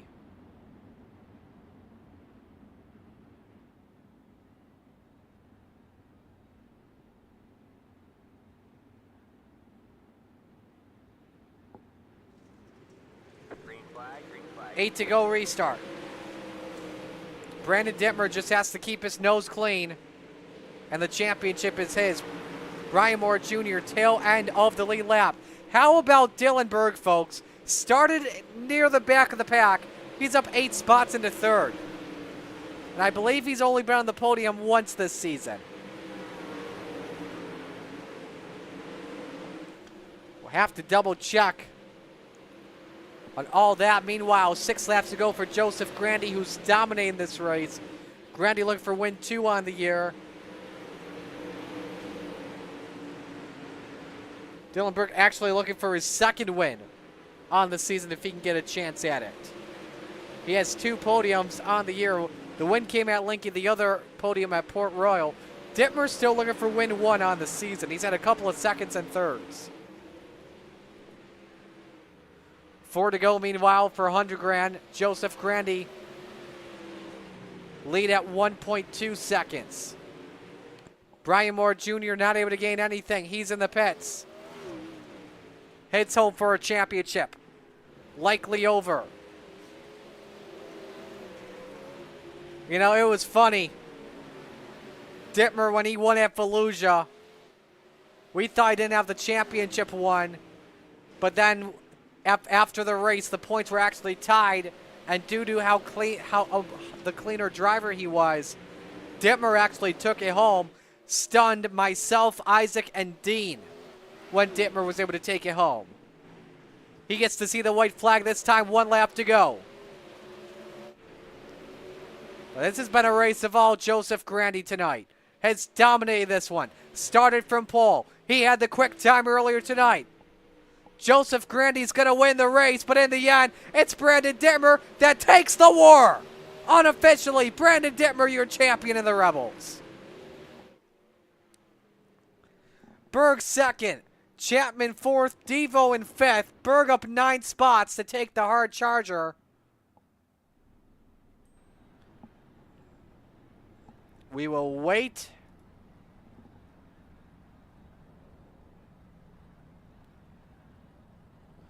To see how the points shake up, but I believe Brandon Dittmer is going to become a 2-time Rebels champ. Again, Sim Racer Hub likes to take their time as we pull up your top 10 results here. Again, Berg, your biggest mover. Steve Bixler made some moves. He finished 6th, 1 spot shy of making the top 5 and transferring into Renegades. Everyone outside the top 10 out of this one. Actually, not out of this one. So you look at the rest of the field here.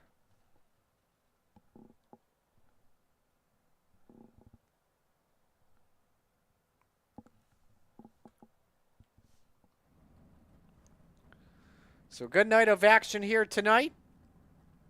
We're going to hold on Brandon Dittmer. We're going to bring the second place driver in first, and Dylan Berg. Dylan, a great run, your 3rd podium of the season. Take me through how your race car was tonight. Yeah, man, I felt pretty good. I kind of figured that bottom out in 1 and 2 kind of later than I should have. I think I would have had a little more for Joe there at the end, but he had that thing ripping, so it would have been kind of hard to catch him at the end there, but felt really good on the bottom in 1 and 2, and I just couldn't figure out anything in 3 and 4.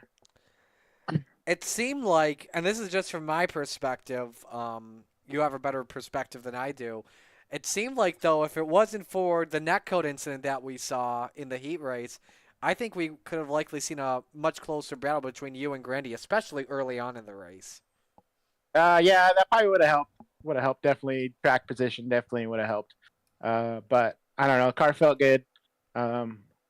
Just found that bottom a little late, I think, and needed a little more in 3 and 4. But other than that, car felt great.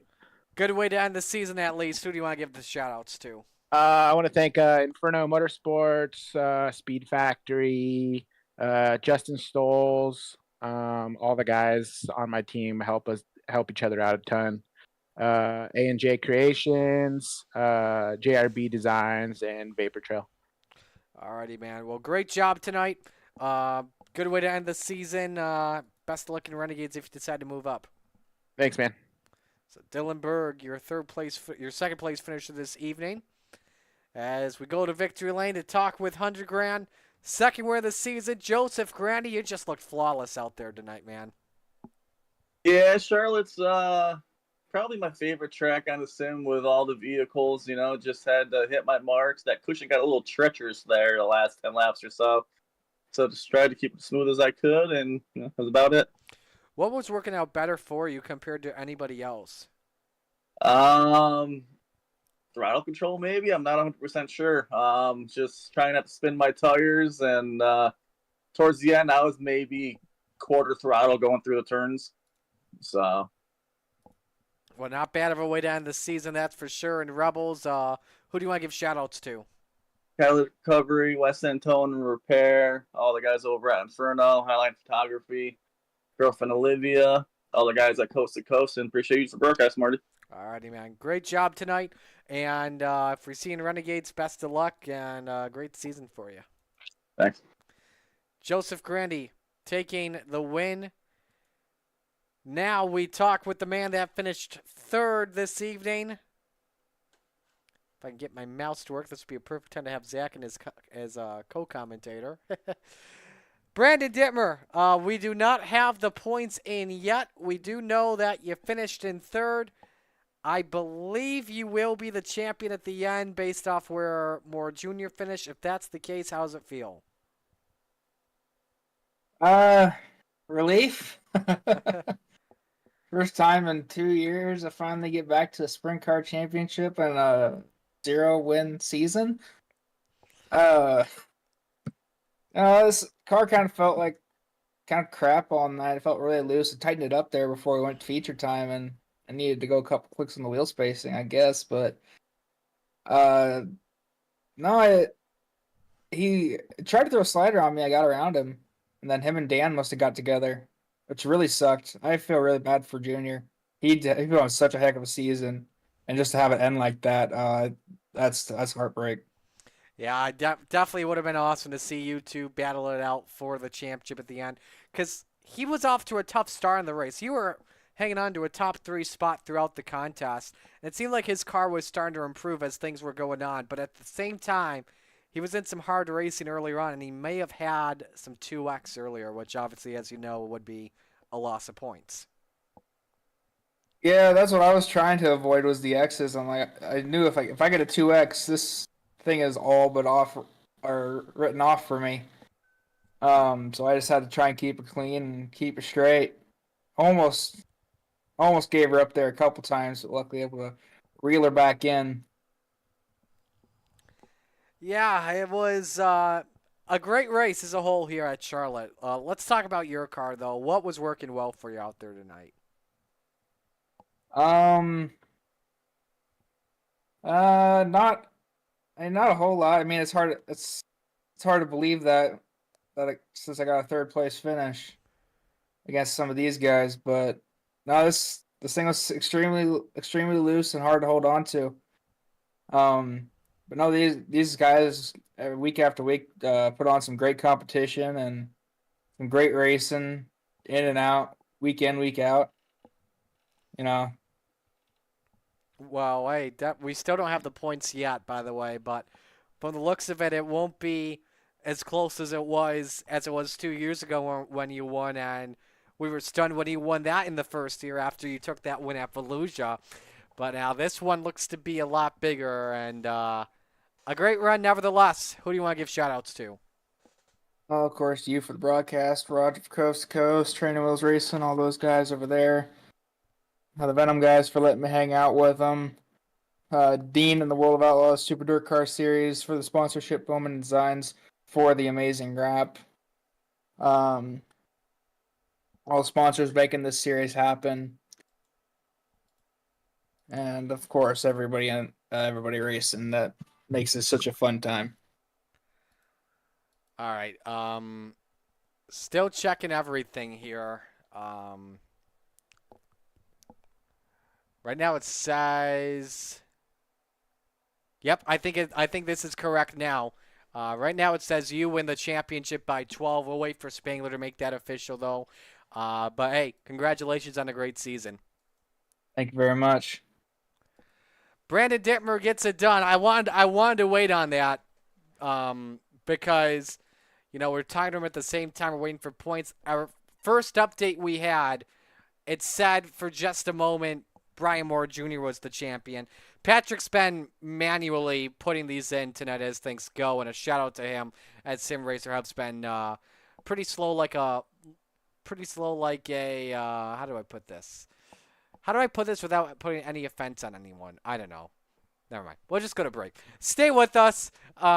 Renegades coming up next at the Coast to Coast Racing Network.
friends, it's time for another edition of RSN Trackside, powered by Bob Johnson Auto Group on Rock Sports Network. It's on the champion, trying to be a Bit of a hiatus, so let's get.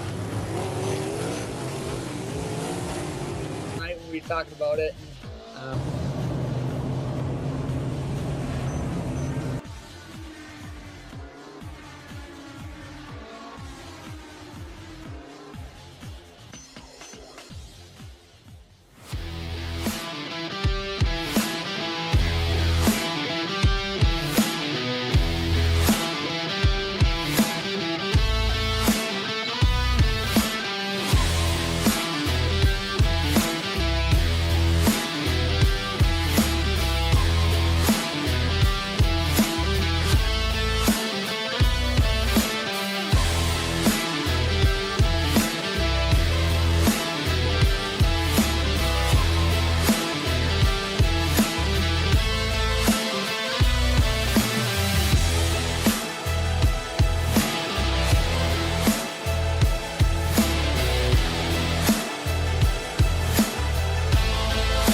Outpouring of love was amazing. These dollars had come together to support us, and we realized no, we didn't want to use them for us. We wanted to use them to help others. The foundation has done so much for so many people. It helps any family that has somebody, whether it be a crew member or one of the drivers, that get hurt. We can help them to get through the situation. I was injured in an on-wing sprint car accident that broke my neck and left me with a spinal cord injury. I was in the hospital 8 months, and that got really, really expensive, so having that extra help to help push me and my family forward was a big deal.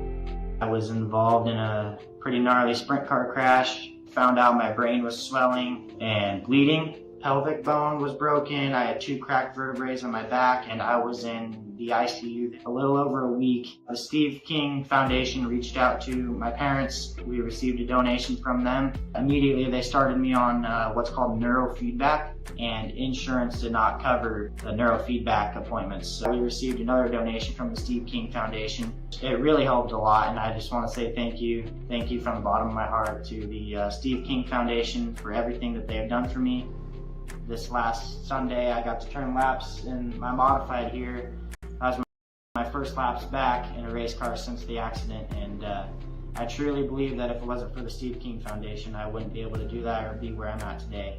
Yes, Steve's death is the reason the foundation exists, but it's Steve's life, and it's the lives of racers everywhere, is the reason we're able to do the work we do.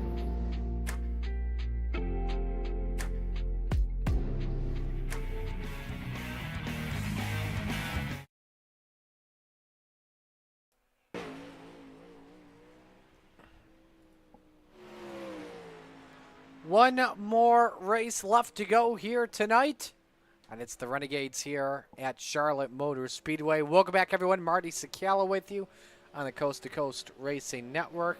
As we get set to go with the Renegades, let's talk the point standings coming on in. Could be a little bit more confusing, but we'll explain everything right now. So what you see on the website, Chad Griggs with a 5-point lead on Patrick Spengler. Here is the catch, though. Chad Griggs has done 2 more races than Patrick Spengler. So Griggs has an ability for 2 drops of 12th and 20th. This is Spengler's final race of the night, obviously. Final race of the season, obviously. It will be his 11th race, as you get 2 drops in coast to coast. If you get 12, you only get 1 drop. So you can have a maximum of 11 points races. Your 11 best finishes will count towards the season. If you put both drops into effect, Spengler is up 37 points coming on in. So that's a little something you need to keep in mind going on in. Spengler has a clear advantage in the championship. Well, let's give you the schedule for what is coming up here the rest of the week. As tomorrow night is Retread Tuesday, brought to you by Maurer Farm Management. With 358s at Eldora, DW12s at Charlotte. Zach Shaggy Chapman will have the call at 7 p.m. on the Coast to Coast Racing Network. Wednesday night, the Hometown Heroes, brought to you by Gambler Motorsports, with 360s and 410s at Knoxville on Shaggy TV at 7:45. Thursday night, I bring you Thursday Night Thunder with small block and big block championships at 7 o'clock. Port Royal Speedway, the destination on Sly Job Racing Network. Next week, couple new things in store here for week 14, I guess you could say. Of course, with the release of Houston Speedway coming out a week from tomorrow, we will be having a lot of fun playing around with that. I'll be having fun with that on here. And then I believe it's going to come out on the same night on World of Outlaws Dirt Racing. I'm not sure. I'll have to check the social media feeds on that. But I'll definitely be playing on that without question on both ends.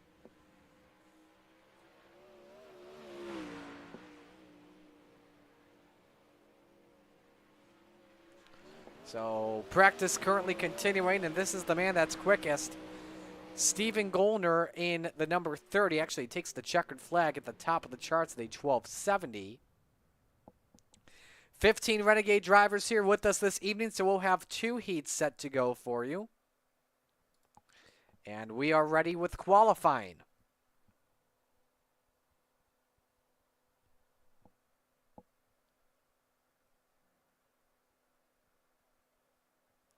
First driver on the track will be the 27 of Chad Griggs. And we've got the points here of the lap times come in as they shoot their way up the charts.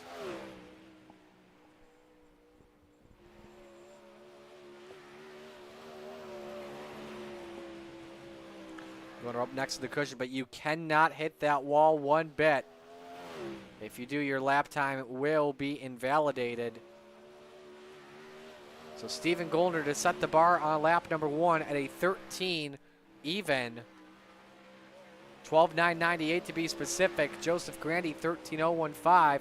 Stephen Gollner second 13:01. Jack hit fourth 13:09. Jack Clevenger up to fourth on lap 2 13:06.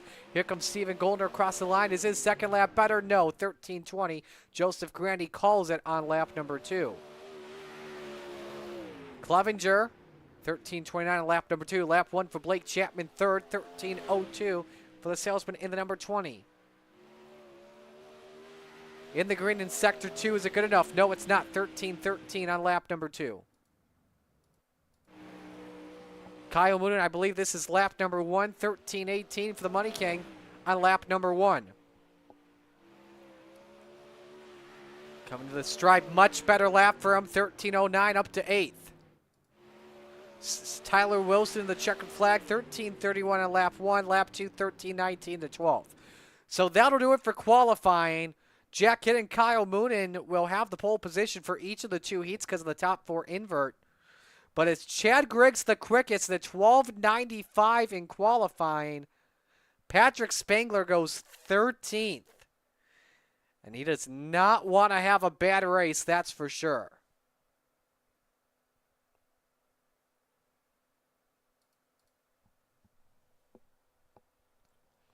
So we're set to go with heat race number 1. Brought to you by Gambler Motorsports. As gentleman, Jack Hitt has the pole in the 217. Next to him, Jack Clevenger in car number 78. Row number 2, the salesman, Blake Chapman in the 20. And Chad Griggs in the 27.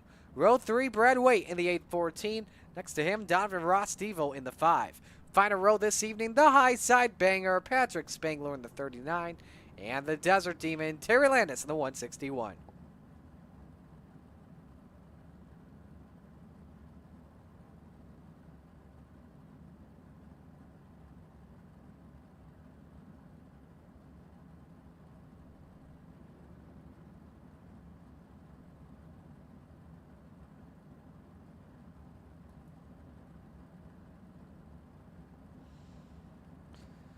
So we are just about set. And as always, let us know who you're rooting for in the chat. Bill Calder is always rooting for the Salty Dogs tonight.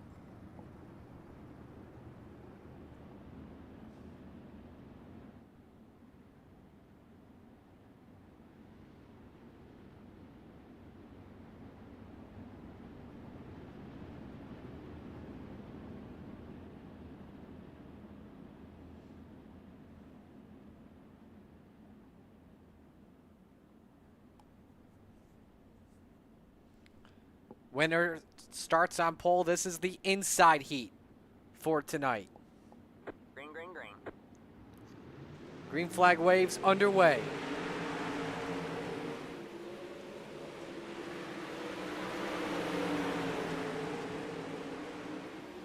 Side by side for the lead, Jack Hitt and Jack Clevenger. Lap one at the line, led by the driver of the 78.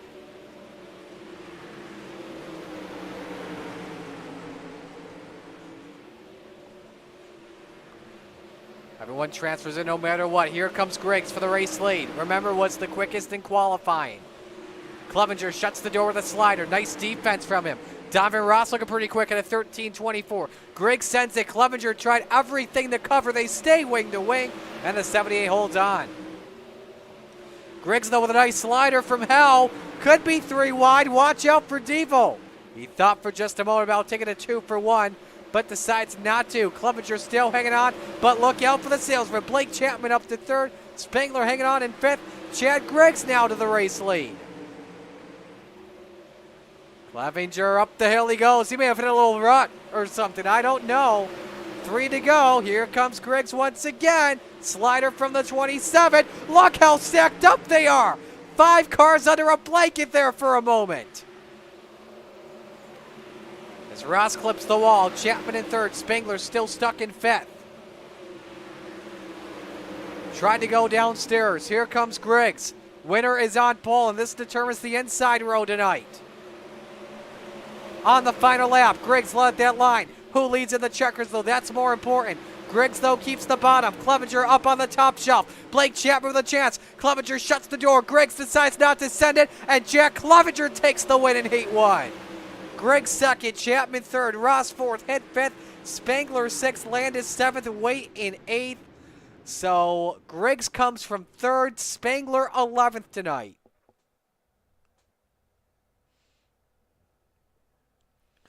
Now we go to Heat 2, brought to you by Regency Home Inspection. Yeah, the starting lineup looks like this. As Kyle Moon and the Money King on the pole position, the 24. Next to him, Shaggy Zach Chapman in the 72. Row number 2, 100 grand, Joseph Grandy in the 518, and Stephen Gollner in car 30.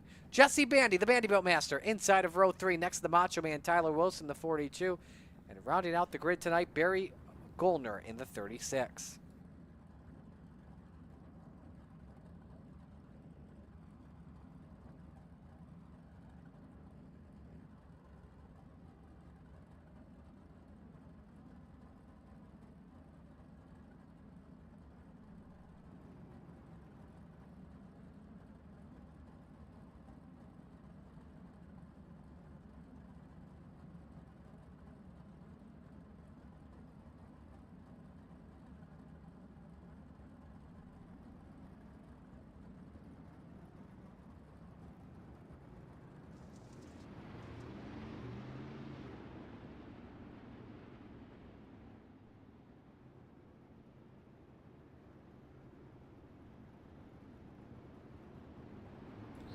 Heat 2 brought to you by Regency Home Inspection.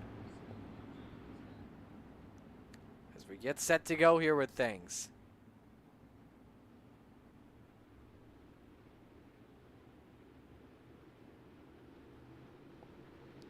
Five cars in this heat. Tyler Wilson and Joseph Grin do not make the call to grid. And we're underway with Heat 2. Good start for Kyle Moonen. Bandy up to 2nd. Chapman down in 3rd. Stephen and Barry Gollner round out your top 5. Lap number 1 led by the Money King. Stephen looking low. Bandy also downstairs. What a send from both the Bandy-built drivers on the 72. But Chapman hangs on to 3rd the line.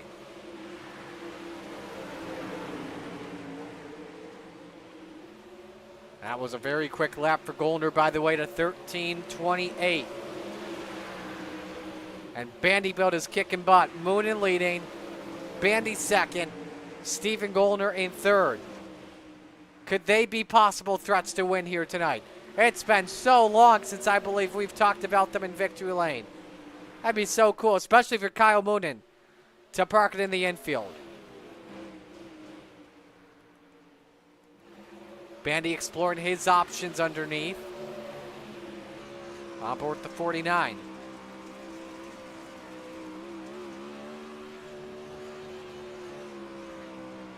Trying to close in a lot there on the 24. Unable to do so there.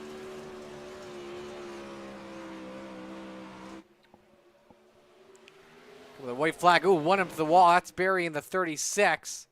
That right front Stanley, he doesn't know the steering's messed up. And now he knows. Put that baby in park. Final lap underway. Coming to the checkered flag here. With Kyle Moon and the Money King in the 24 on the front row this evening. A much needed heat win for Kyle. Bandy second. Stephen Goldner third. Zach Chapman fourth. Barry Goldner fifth.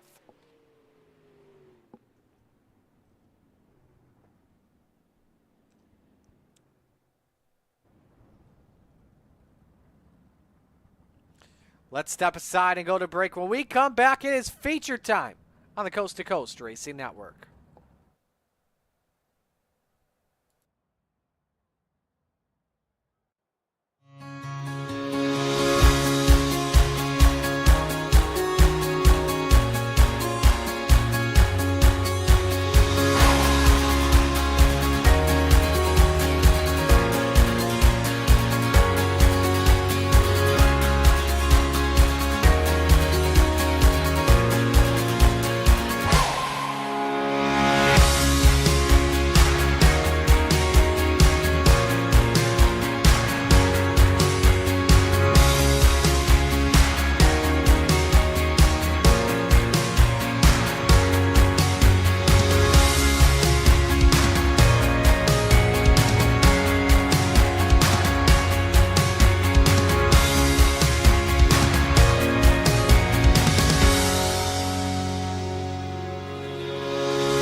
Final moments of warm-ups underway at the moment. Jesse Bandy the quickest at 13:53, followed by Jack Hitt 13:54, and same with Chad Griggs in third. Zach Chapman fourth, 13:56. 13:55 rather. Blake Chapman and Kyle Moon each fifth and sixth at 13:56.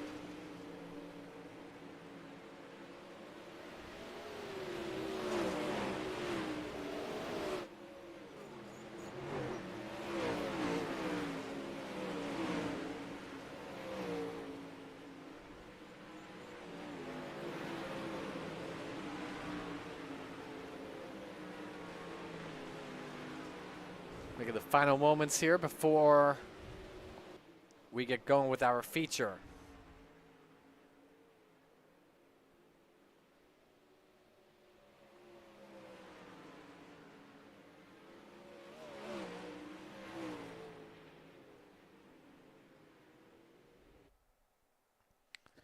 So we're ready to go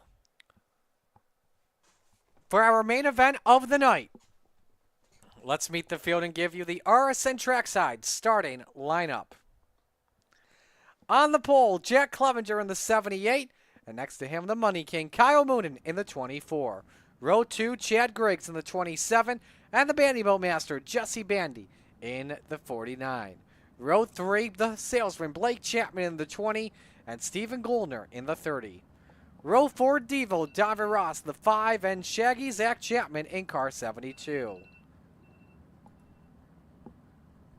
Rounding out the top 10, Gentleman Jack Kidd, he's in the 217, and Barry Goldner in the 36. Row 6, the high side banger, Patrick Spangler in the 39, and Joseph Grandy in the 518.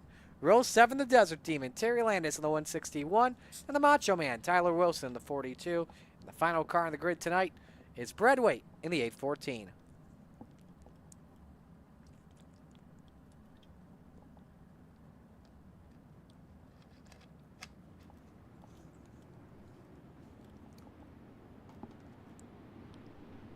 So as the field rolls off here tonight, a reminder, a look at the points. Patrick Spangler with the advantage by 37 with both drops in effect. Griggs needs to beat a 12th place finish in order for it to count, for the points to go towards his final. Griggs starts 3rd this evening. Spangler starts 11th. So for right now, a good start for the 27, but obviously car count is a factor here tonight. We will have to see where things go.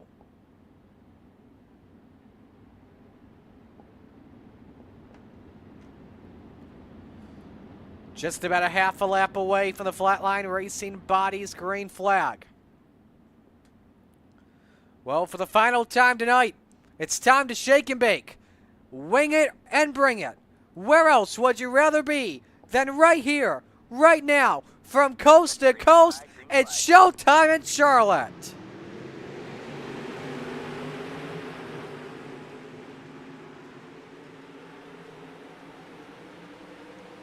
"35 laps around the dirt track as Jack Clevenger has the lead. 3 wide for second at the 78 leads lap 1. Griggs now trying to chase after the 78, but a lot of company from both Moonen and Blake Chapman. As they are side by side, look out, contact mid-pack as Stephen Goldner got into his teammate, his car owner, in fact, Jesse Banning, the 49, who's able to catch it. Wing to wing for the 3rd spot still between Moonen and Chapman. Kyle up on the cushion, edges out Blake in the line by about 200ths. Get up the wall, and you're starting to see that track nearly become motocross bumps. Meanwhile, Chad Griggs all over that 78. We've got a rematch here at Charlotte. Side by side for the race lead. Slide job, Griggs, he's got it. Clevenger trying to counter it back, but the 27 shuts the door. Griggs has improved so much throughout the season. 3 wins on the year.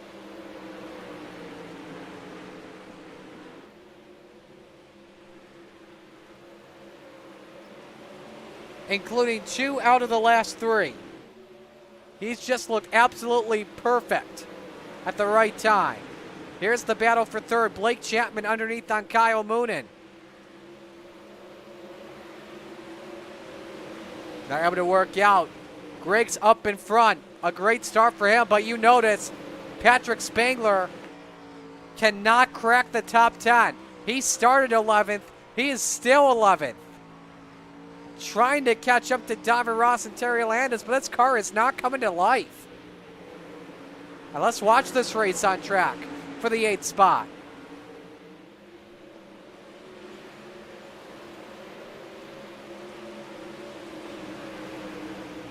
But right now, a very good start going Chad Griggs' way. Can he make up 37 points? The gap with the drops coming on in. Right now with Spangler up to 10th, he'd pick up 21. So Spangler unofficially would have it by 16. Moonen slides up past Clevenger, up to 2nd, contact, and Moonen's in the wall. Tries to counter back on Clevenger. More contact, you gotta be kidding me. Upside down goes the 24, and Moonen pays the price. Donovan Ross nowhere to go. That was some good racing gone wrong.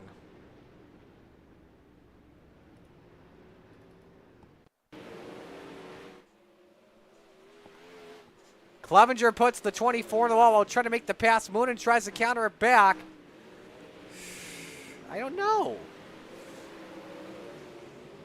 Let's run on board with the 24 Moonen. You'll get a good idea with the wheel here.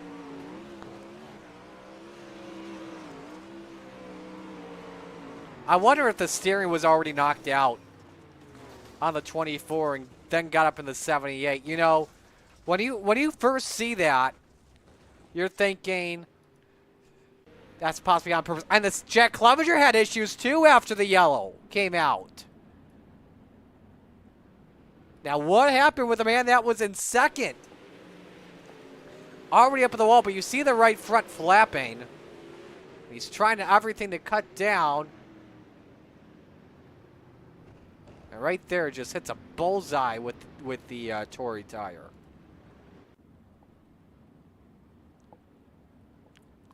Well, this is kind of what you want if you're Spangler. Move up another spot into 9th.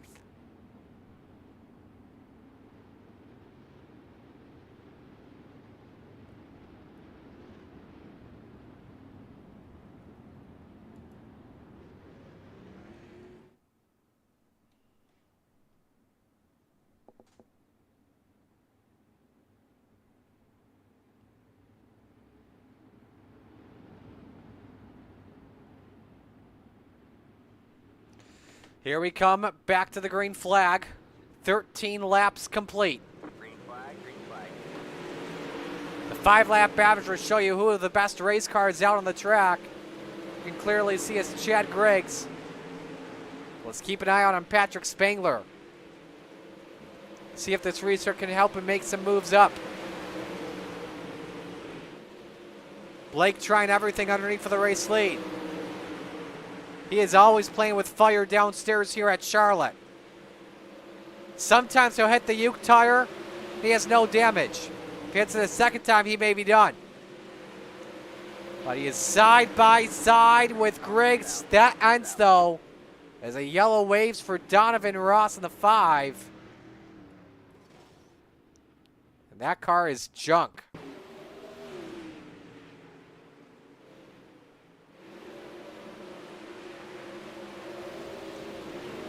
Got up into Moonen.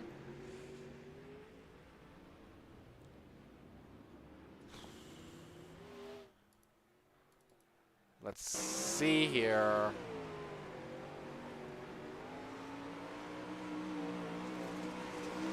Yeah, just drifted up into him. A little bit like what we saw with the Moonen accident. But this time, it was on a straightaway.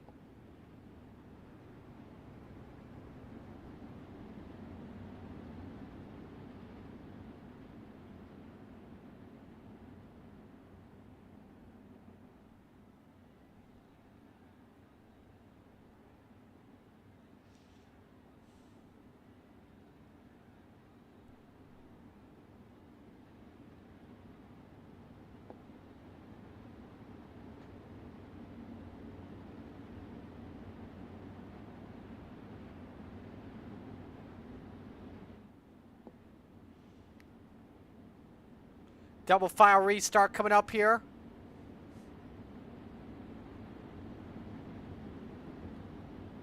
We're going to watch this restart from our aerial shot.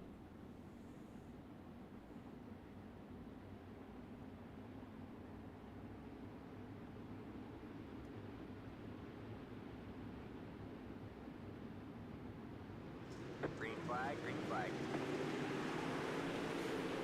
Back to the green flag here on lap 17.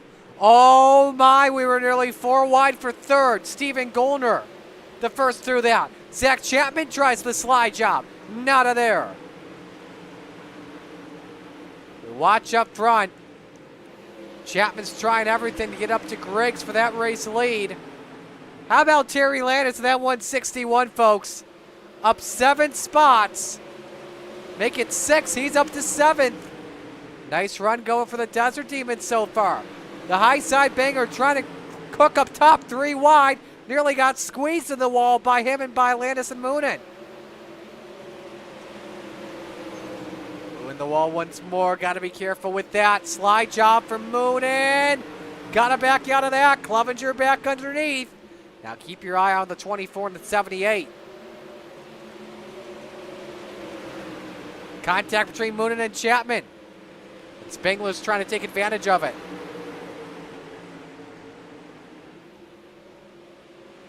Change for second, possibly. Here comes Goldner around the outside. On board Bandy in the 49. Both grooves working for each driver very well with the setups they have. Through 22. 5-lap average, they're 3 wide. Griggs pulling away from all of this. How about Jack Hitt trying to throw the deal? 4 wide for the spot. What a battle for second this is. Oh, hang on, Jack. Over the cushion, biked it into the wall. Right in front of Moonen, no contact. 217's toast, and Moonen did not see that coming. Yellow flag is out. Landis, Spangler also involved, so he loses some points there.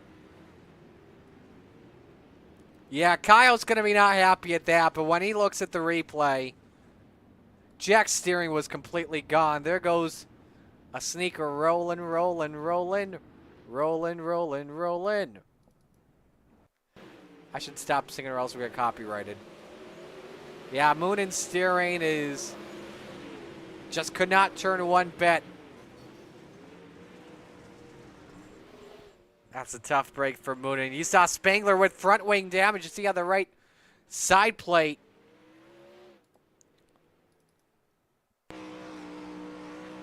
little bit covering in there. Boom. Just didn't see that one coming. Now watch Patrick Spangler here, who will lose points. In the wall first. That's 2. That should be 2x. And then another 2x with Landis, I believe.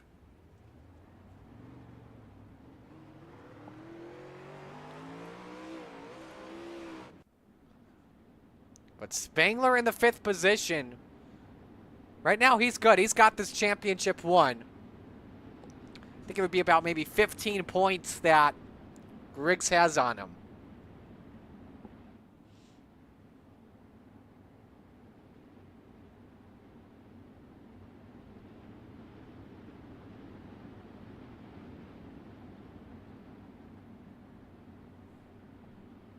Single file the rest of the way. 10 laps to go. Here we go, back to green.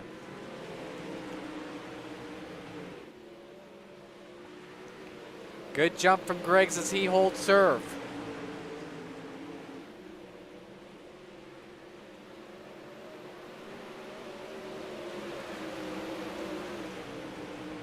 Chapman hanging on.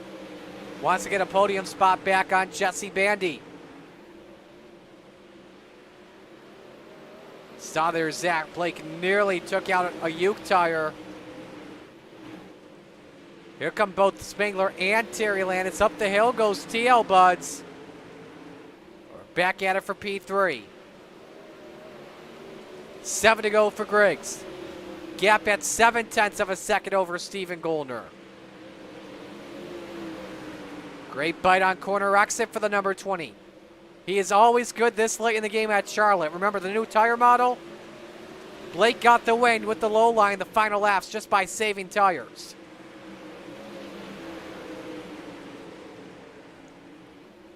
But time is running out of the hourglass. 5 laps to go in the season for Chad Griggs.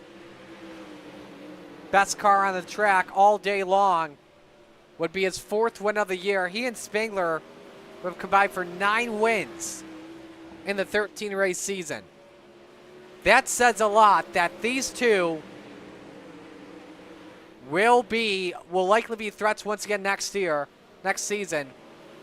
And Griggs, I think you have to watch out for him as a true championship contender.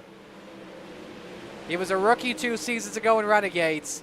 Second season that's greatly improved. Could the third time be a charm next year for Griggs? We'll have to see. That battle for third still continues. Who gets to talk with us first after this race? We'll have to find out. Is it Chapman or Bandy? We'll have to find out. White flag waves, final lap of the season. It has been a dominant effort for Chad Griggs of the Scott Thomason Racing number 27.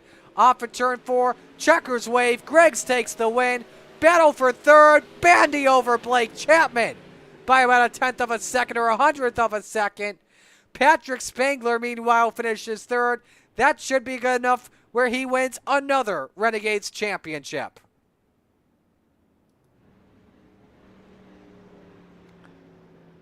Griggs taking one more victory lap to enjoy the ending of this one. Now remember, last time he won was at Knoxville, and guess what? He flipped the race car. This, I think he will not do. I think he'll do the burnout after the top 3. As you see how they all wind up in the end. Great run from Barry Goldner finishing 7th. Spangler, a hard charger, from 11th to 5th. I think we may have jinxed Terry Landis. He finished 10th in the end. You see the drivers that go from 11 through 13 tonight.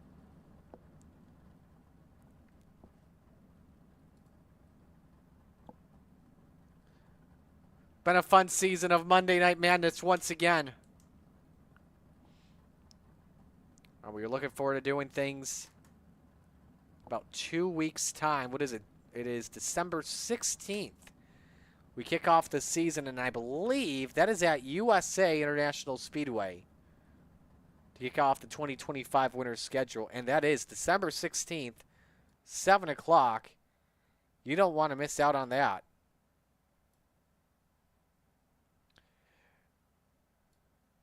And speaking of the holidays coming up, we got some cool stuff coming up around the corner. I believe Christmas week, well, we'll have before Christmas Eve the Chili Bowl, and then stay tuned for what's coming up on New Year's.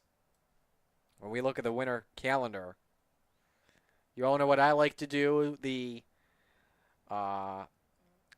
New Year's Eve special where I put some money up. Like I said, stay tuned for that. So we got everybody. Let's begin with Jesse Bandy, our third place finisher. Jesse, how much fun was that battle with Blake at the end? Oh, it was a blast. It was a good run. It was just knew I had to keep my momentum. I lost it a few different times there, about 3-4 to go. And I knew if I didn't collect it back up and hit my marks just right, I wasn't going to come in third. I was going to take fourth. And so either way, it would have been good. Blake's a hell of a driver, so just to be competing with him is something to be happy about and content with. What was the key to beating him out tonight? Oh, it was just that momentum line. He was quick on the bottom. He was making it work on the bottom. There was a little bit of grip down there early on, and he made it work. And I think just that momentum line is all that it was. It wasn't anything other than that. Who do you want to give shout-outs to? Well, everybody over at Phantom, Ross at Velocity Race Designs, Bio.com, Dirt Doctor Trucking, you guys for the broadcast, and C2C for the league. Alrighty, man. Well, great job tonight, and hope you have a good 1 week break, and we will hopefully talk to you in the beginning of the winter year. Sounds good. Take care. Jesse Bandy, our third place finisher tonight in Velocity Race Design, number 49. But definitely great to see this guy finish in second spot, Steven Goldner. You know, he's a veteran of the game, a very fast driver. Steven, it has been so long since we've talked to you. Where the heck have you been? I've been riding the struggle bus for the last, probably pretty much a year. So we kind of unveiled a new team here, and I've been trying to put together a couple setups here that would make us quick. And last week I thought we were on to something and kind of faded there at the end. This week, I think the track definitely helped us. I think we still got a little bit of work to do for the feature, but we definitely have a bunch of speed, and I'm pretty happy to be sitting up here talking to you, Marty, because it's been what feels like a whole year. It's been a lot of struggles. So this is a new team. I did not realize that. So apologies for what I said earlier. I thought it was still the Bandy Bill crew, but take me through though how this car was tonight. Really good heat run by the entire SGR team. Started 6th, made your way up 4 tonight. Yeah, I put together a pretty decent set. I've been running for the last little bit here. Even when we were with Bandy there, I'm trying to just get something comfortable early, and we were really good in the heat race. Moonin was also really good in the heat race. My dad was pretty good in practice. Just needs to get his slick track stuff figured out a little bit better. We probably should help him a little bit more on that. But we all had hot rods tonight, and Moonin had a little bit of trouble in the feature. I think he definitely had a car to contend with Chad there. I don't think I did. I was kind of a second place car with Moonin kind of being taken out, whatever happened there. I was a second or third place car, but we'll take that after a long year of trying. Last time we saw you on the podium, by the way, in Renegades was August 19th. You were second at Cedar Lake. So, but this has to be a big boost to morale going into next season. I don't know what the changes there will be with dirt specifically. Obviously, we know Houston's is going to be coming onto the schedule for next season, but should be a big boost to morale. Looking to get that first win since going back to March. Yeah, we're gonna definitely try to hit the ground running with next season. I'm probably gonna run a limited schedule again with work, but we should be able to show up a little bit more than we have been, and hopefully contend with wins, because it's a lot of fun, running up towards the front, and a lot of fun talking to you, Marty. Who do I give shout outs to? Moon Racing Engines, Moon Talco, Apex, CNC, RK Automotive, Stephen Golden Racing, Moonin and Lacey and my dad for jumping on board with this team and having some fun. Dylan Westbrook Racing for the title sponsor for Renegades, you for the broadcast, and Roger and everyone with Coast to Coast Racing Leagues. Alrighty, well, great job tonight, Steven. Best of luck in the winter year when we talk next. Yeah, hopefully we'll be talking to you in a couple weeks. So Steven Goldner finishes second. Now let's talk to your race winner. In the number 27, Chad Griggs gets his 4th win of the year. What a way to end the season here, man. I believe, what is that, 3 wins the last 4 races? Not too bad of a way to end the year. Yeah, well, when you put yourself in a hole at the beginning of the year, that's about all you can do to try to get it back. But just set out I had to do what I had to do to see if the points would work out. I knew that there wasn't much of a chance of it happening, but I still tried to put my best foot forward and do what I could on my end. From your perspective, how good was this race car? I was good all night. I really didn't know where to be in 3 and 4, really. I knew you're always going to be up top, or at least I am, in 1 and 2 here. And I was really kind of just miffed about where I needed to be in 3 and 4, but I kind of figured out late that I just needed to get it up top in 3 and 4 as well. But it was good up there. Car was pretty good. At the end of the race, I kind of started trying to cheat the entry into 3 just to play it safe, so I didn't ball the car up in the cushion or something. But it worked out. How do you feel going into next season? Because, I mean, in these 2 seasons with Renegades, man, you have completely improved. I think we could be talking about maybe next season for you a big championship run, possibly. Well, we'll see. Like I said before the season even started, after last season, my goal would be to finish in the top 3, and where things pan out there, I guess I need to work on minimizing the damage on tracks that I'm not really good at, because I'm going to need those points in the long run and at the end of the season. So I've got a few tracks that I'm not the greatest at. I just need to work on getting better at those tracks and figure out how to put a good night together at those places. Who do you want to give shout outs to? Thanks to Roger and everybody behind the scenes that put on the league. Thanks to you and everybody that helps out with the broadcast. And thanks to my team, Scott Thomason Racing, all the guys over there. Thanks to Jesse Bandy for all the help and time and effort that we all put in together, practicing and running each week. Thanks to Josh Whiteman for always taking care of my paint jobs and all that. And also congratulations to Patrick on a great season and his championship. Well, enjoy the week break, man. Congratulations on the win. And we'll definitely be doing this again in a couple of weeks, that's for sure. Sounds good. Thanks, Marty. Chad Griggs in the STR number 27 takes the win, but the man of the hour, I've lost track of how many championships he's won in Renegades, but Patrick Spangler takes it, started 11th and finishes 5th. Patrick, how's it feel? Good now. I was a little hairy there the entire night, so glad to come on top and glad this season's in 14 weeks. I think Chad would have had me. I was going to go there next because this was a little bit interesting because of how many points Griggs would have put up on you. With the drop, with all the drops going in, it would have been up 37 for you. I think all it would have really taken, regardless of even if it was like you last and him first, you still would have been the championship. It could have possibly come down to maybe how many instant points you had. And I think I saw you had, at least 2 tonight. Yeah, ended up with 6 there. Sorry to Barry. Me and him got into it in turn 1, so I got 2, and then ate the wall. Spent the last 2 hours putting car seats in the car, so I got no laps in, and then I didn't really have a setup for here. So threw a setup in that I thought was going to be quicker in qualifying, and I qualified almost last. So threw back in a different setup I ran here last time. It was a Kern County setup I just Frankenstein for this track, and that's what I ended up running with, and just lucky to get out of here in one piece. Well, you looked really good, though, tonight.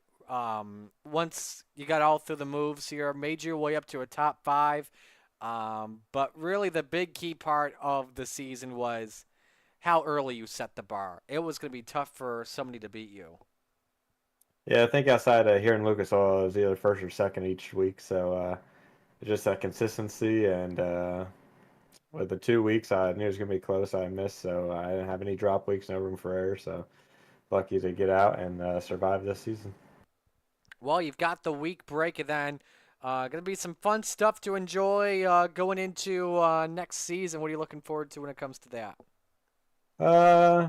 Just the break. I think we have a Chili Bowl event coming up. We have a charity event for one of our racers coming up too, so that's going to be exciting. I think it's even asphalt coming up, so be on the lookout for Roger announcing those. And then we'll get back into it with a new track with Husitz too. So lots of unknowns, and they could update the sprint, so we don't know. So looking forward to next season. Who do you want to give shout-outs to? Just you and all the booth boys, even though they banned you tonight, for the awesome broadcast you guys put up every week, Monday and Thursdays, and every other time you have to fill in. Roger for being the brainchild behind this league, probably one of the longest running iRacing leagues and well-ran leagues on the sim. Trainwheels Racing, saw Brand got the Rebels Championship. Tyler had computer issues, it was overheating, so thinks that he couldn't race tonight, and I don't know where Atkinson was, but dad and uncle back home watching. All righty, man. Well, great job tonight. Congratulations on the championship. Well done. Enjoy it. We'll talk to you in a few weeks. Thanks. Patrick Spangler is your Renegades champion in Coast to Coast. It's been a great year of action once more. So with that being said, we will sign off here on tonight. Thanks so much for joining us here on Monday nights all season. On behalf of the Coast to Coast Racing League, all the fine drivers, sponsors, Roger Craig and his great group of admins. Till then, I'm Marty Sakala saying so long. Your winners tonight: Dean Reynolds in Open 358s, Joseph Granny in Rebels, Chad Griggs in Renegades, and congratulations to your champions, Anthony Morano in the Open 358s, Brandon Dittmer in the Rebels, and Patrick Spangler in the Renegades. So long, everyone.